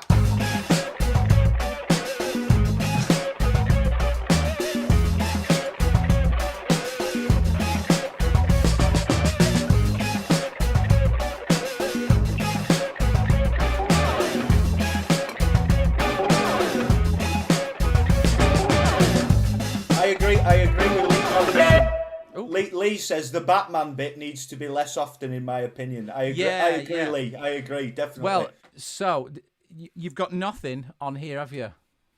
So we have a quick jam, but yeah, exactly. So this is the thing, right? And this is where you get into loop soup sort of thing. If you keep playing it round and round, we already know that groove works. Like, it totally works, Tim. It's great. And then, like Ned said, you need something to come in and do that. So just get it down onto session view, because it's like there's enough there. And I'm guessing that you can see there's 2 bits here. It says chorus and stuff like that. So there's a different bass line. Yeah, there's kind of like a different section. Might not be the chorus. So yeah. So what I would do? It's moving, but it just needs extra. Yeah. I get stuck in the loop like you just described there. So I know it sounds good, and then I kind of end up stuck there. Well, producing when don't do it kind of thing rather than writing. So this is what I mentioned before. I did a webinar for Ableton, and the Mighty Elephant was doing stuff as well, and Tom, and then he was showing building a song from scratch and getting it over here and getting moving. But a lot of people didn't really know that the locators, how they work and stuff. But if you're playing through, like, if you've got like a track already there, I mean, there's nothing here right now, but if you're just playing it like this, what you can do, you see where it says set right in the corner? Press set there, like you can map it to a key or a MIDI note. And then if I'm just walking through, there's a new section. Oh my God, I didn't know that at all. Oh wow, I've shown Ned Rush something. Oh no, I don't believe that. Yeah, like, do you know how many people I've been having conversations with and saying like, oh yeah, you can add locators, but it's a bit annoying. You have to go to like add locator in the edit menu. Wish there was a button. Well, there was a button there the whole time. Yeah, and you know what? I'm gonna set you a challenge, right, to make one of your style tunes that you've done using the follow actions. But if you do this, right, we'll do it really quickly. We'll chuck something in, and what you can do. So you play through the music. So in your case, so when you do the chop up of guitars and things like that, and you let it run, just jam onto here, go through it, and then you can map a key if you want. I'm just going to keep doing that. In fact, no, just to prove a point, Command K. I'll use my number 9. So I'll do this, and then this one will send you to the next previous locator really quick. So, but I mean, you can do that. Oh my goodness me! So, I've never looked at any of this stuff. Yeah, well, so I'll do that for 5 and 6. But it just gets better than that, right? So you've got this. Let's get out Command K. So if we'll actually put something on here, Tim, do that. But what you can do, if I click, you can map these to keys as well. So if I just have 1, 2, 3, you can do it and then save it as a template, and you never have to do it again. So you press Command K, and then I'm going to go 1, 2, 3, 4. Now you can move these, and it'll still work. But if I'm just pressing play, nothing there. If I press 3 on the next bar, it'll go to this one. And if you turn the global quantize off to none, you could, I need to put some audio there, don't I, to show this properly. But basically now, if I press 1, it plays from 1, 2, 3 and 4. They're in the wrong order, those, but you can then trigger the arrangement, but you can like keep pressing it like a sampler, so it'll just do it. And then what I do is go to a track and just capture, resample the whole jam that I'm doing, and you can just slice the whole arrangement up into like little bits by doing that. Anyway, that's a really good idea, because like I do exactly what you were just saying of like setting up all of these things to happen, like random stuff in the session view. Yeah. And then what I would do is I would either record over to the arrange page, or I would record to a stereo track. Yeah. But then what I have to do afterwards is I have to go through it again and listen to the good bits and highlight the bits that were good, and delete the stuff that was bad. Yeah. But if I was listening to it in real time, to have a button to go, oh, that bit was good, press there you go. Yeah, and that's really good. Like that's really change. It's just another one of those things that if you didn't have a need, you wouldn't. And to be fair, you've spent a lot of time doing what you do well, so it's fine. It's totally fine. You can just transfer it now. I'm just going to let that run a little bit.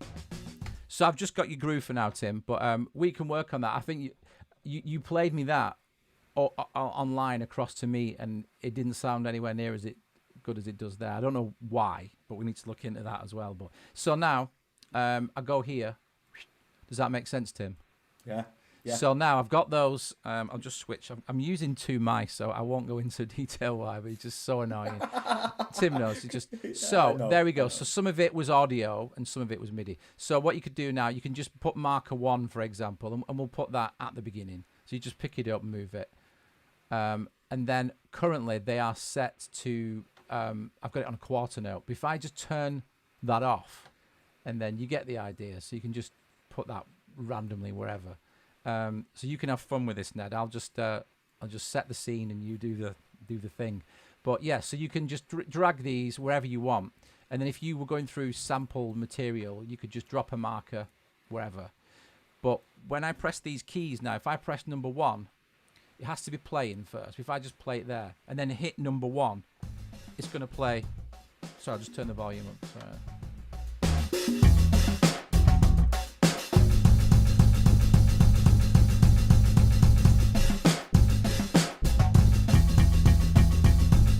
Imagine if they'd had this like technology in the 80s with tape, they'd be losing their minds, like, because like they would have had to have like, okay, let's go back to the start. All right. Yeah. Boom.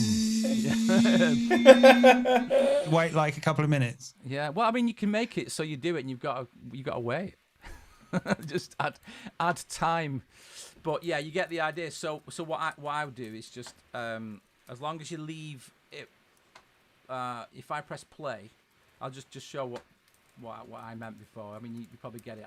I'll show you, Tim. But if I just press, if I open an audio track, I'll put it there so you can see it. External and resampling on the track. Now, but because I'm jumping all over the place, I'm not sure if it carries on recording or not. I think it stops. I found another way to do it and I can't remember. But this is the sort of thing that you would ask me, Ned, if like, oh, why does it do that?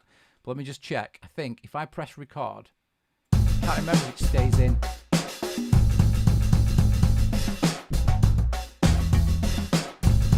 What?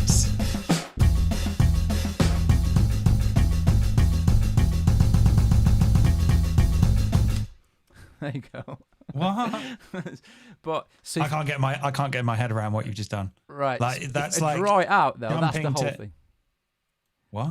Yeah. So that this is what I used to use. Like people say, well, you can't comp on live, and I'm just like, well, you kind of do this thing that I do, but yeah, it's like that was the whole thing, resampled and whatever. But the bottom line is, get your locators, and if in Tim's case you want to get the structure, is just press record and get it onto arrangement view straight away, because you've already done like some serious work on there. You know what it is.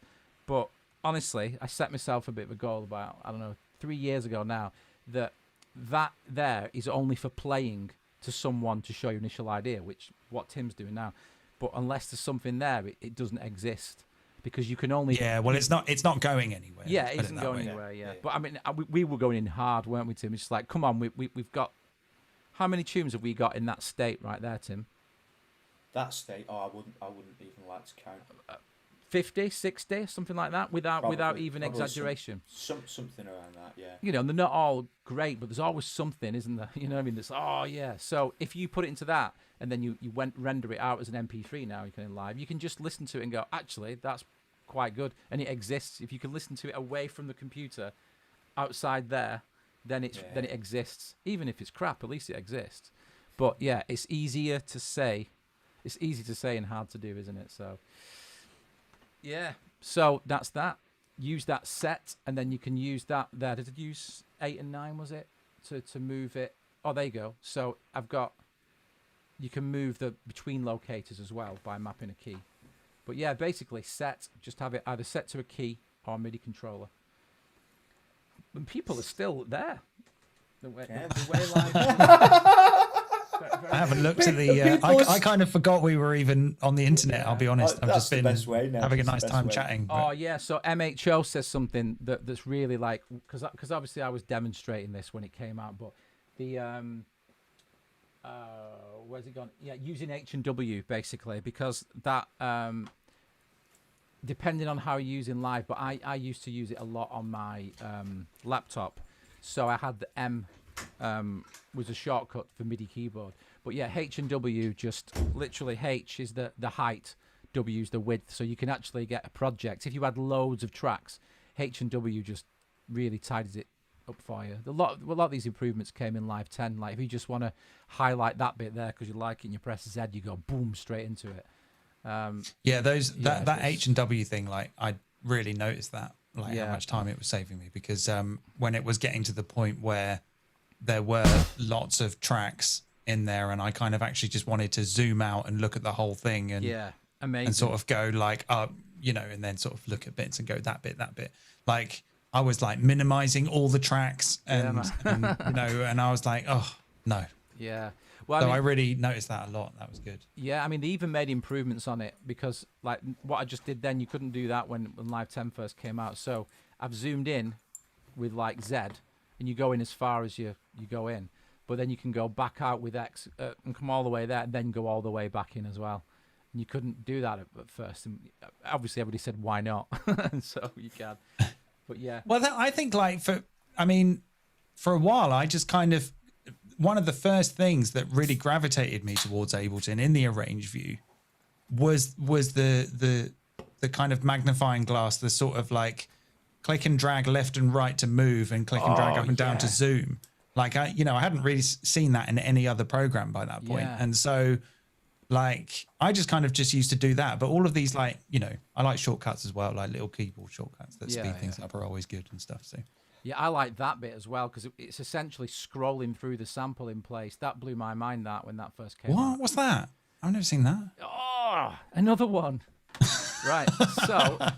So I never spend time in the arrange page unless I really need to. Well, but this is something interesting as well. So let's just loop this bad boy. Let's loop it in time. Will it matter?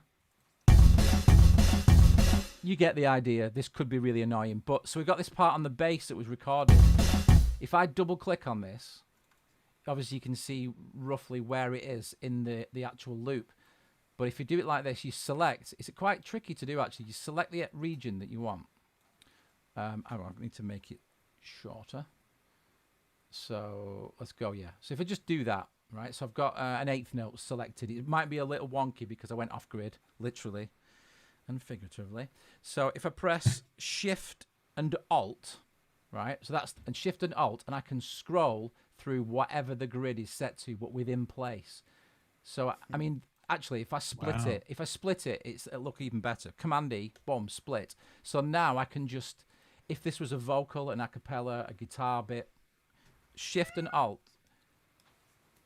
Did you hear that noise then? Was that your cat, Tim? Yeah. That well freaked me out. I thought one of my kids had just gone down an octave or up. So Shift and Alt, and then you can drag it across. So it's effectively, sifting through the sample. But what's really cool is if you hit Command as well, you can just do it freehand. Oh, on the slip. Yeah, on the slip, indeed. Naughty. Wow, I didn't know about that at all. And do you know that if you find the right bit and you think that'd be good, wouldn't it be ace backwards and you just press R and it does it backwards? Oh. You know what? I get like that is really good for like just sort of slipping like a tiny little bit. Like I spent a little bit of time in Pro Tools a couple of years ago, and the tab to transient thing was really, really, really good. And I've always kind of thought like, oh, Ableton, come on, put tab to transient in there. But like actually just watching you do that, you could kind of just do it pretty quickly by eye. Yeah. By eye. You could totally, because you can set the grid. So, okay, and then, literally if I could use, as long as you split, if you don't split it, it just moves the whole thing in place, which is fine.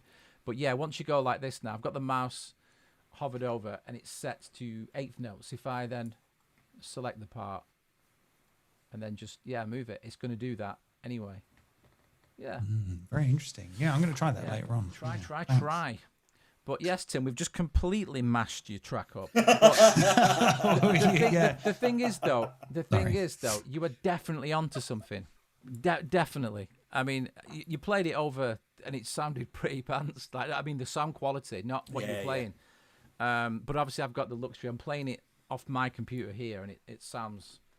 It's getting there, but I can get. I've got the ideas. For me, it's putting them down, as you well know. It's getting them there and then progressing them.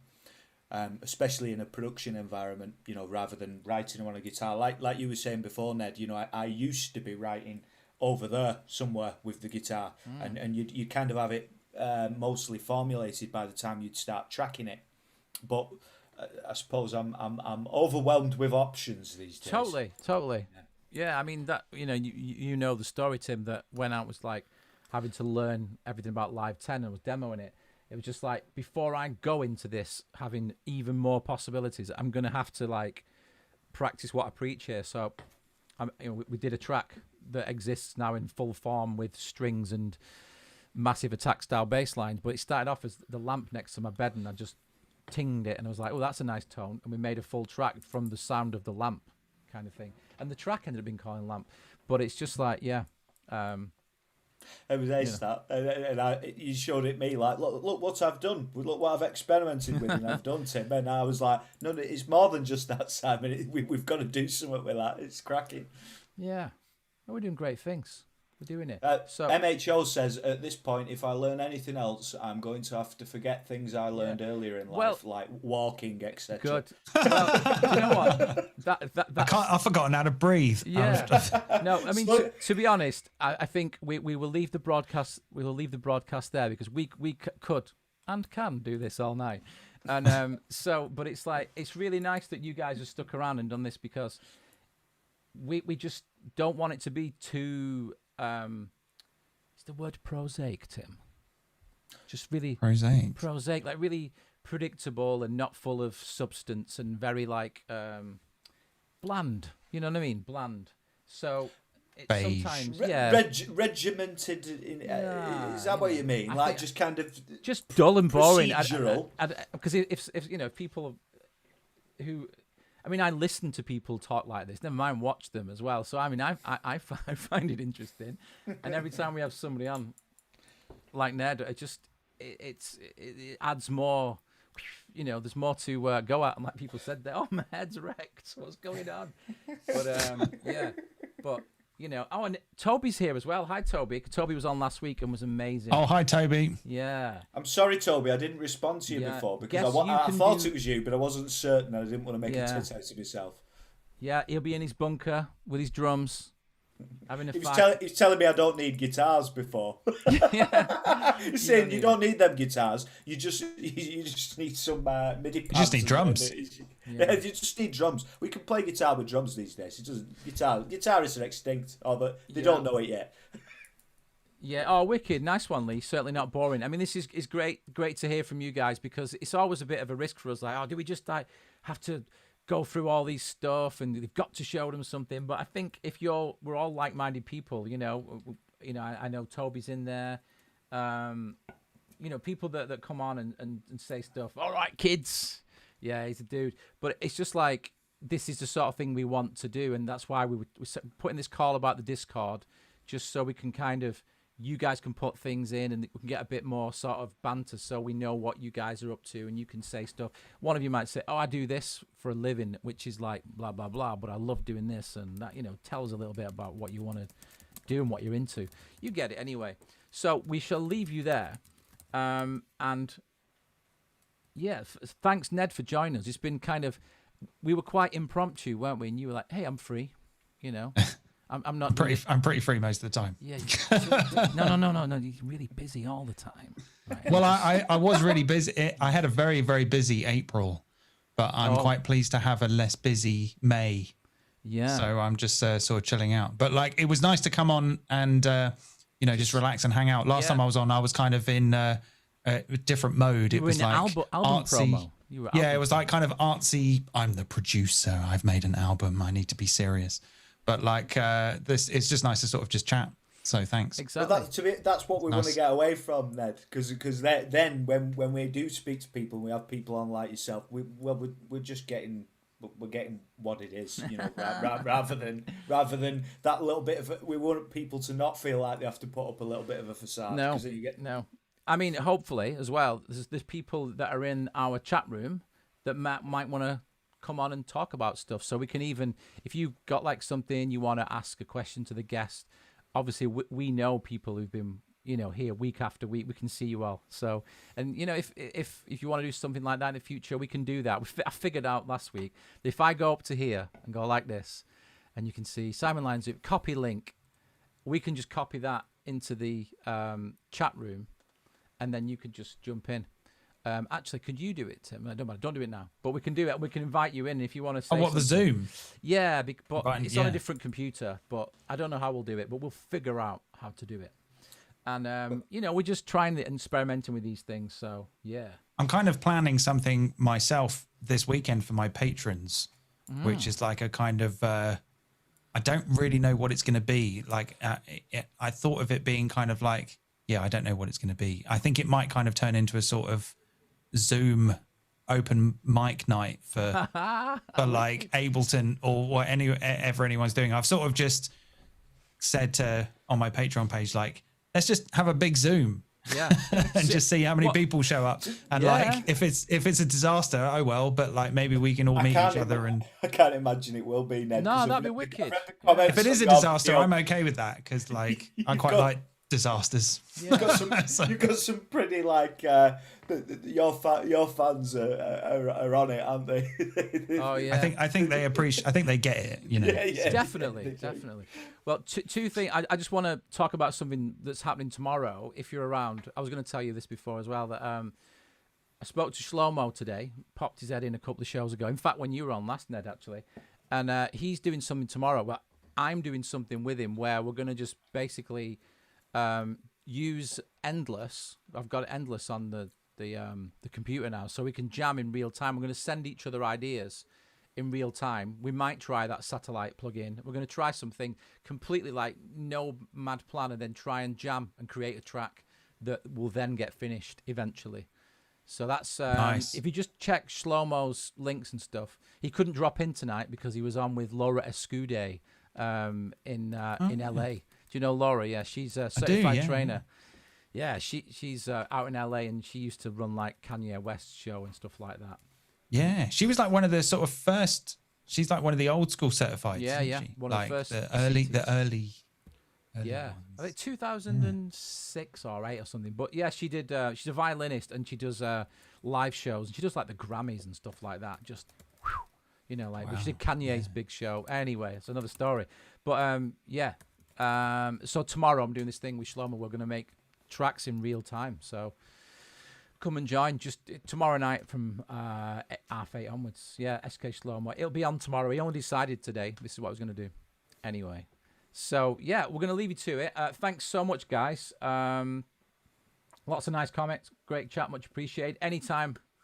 Definitely, guys. Thanks. We're glad you appreciate it. And yeah, just keep letting us know. And did you put the Discord? Discord's been in plenty. Yeah, if you just pop it in again. They'll be sick of me. I'm going to join the Discord right now. Online discordance. Let's do it. Yeah, we've got Ned. I called it Dick Sword before, actually, in front of my I'm going to join Dick Sword. And he laughed. But, and I should know this, but Dave, a.k.a. Gorilla Biscuit, said apparently she was the first certified trainer. That would make sense. Oh, really? Yeah. Wow. Yeah. Yeah, she got me a guest list when she was touring with. You came with me, Tim. Was it? What was the? Laura was the one who was playing, and me and you got incredibly drunk. Oh, not that what night. Was the, no, that was a great night, but it was. But what was the morning. Artist? She was in the band of like a Grammy-nominated artist, and she did a set beforehand. It was amazing. Anyway. Oh, wicked! Nice one, guys. It was very good. Yeah, apart from that. Bertie Big Bass is there.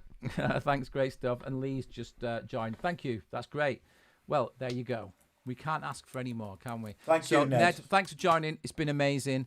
Thanks, guys. I had a nice time. Yeah, good. And likewise. So I'm just going to play out with our exit music. And thanks, guys, for joining us. You've been amazing. Keep up the great work. Join again.